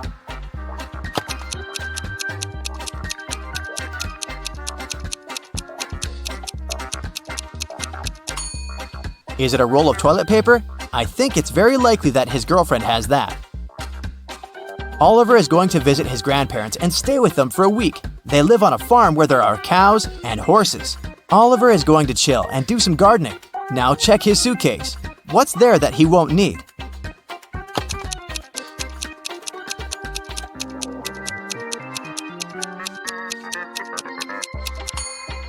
I don't think he'll need his tuxedo. He'll most likely be wearing some casual clothes all the time. Yasmin is wandering through a forest and sees a spooky house. As soon as she steps inside, the door behind her back slams shut. It's the house of an old magician who doesn't like visitors. But there's a chance for strangers to escape. There are 3 drinks. The red one will turn Yasmin into a mouse for an hour. The green one will allow her to fly for an hour. The blue one will make her breathe fire for an hour. Which drink should Yasmin choose if she wants to get out?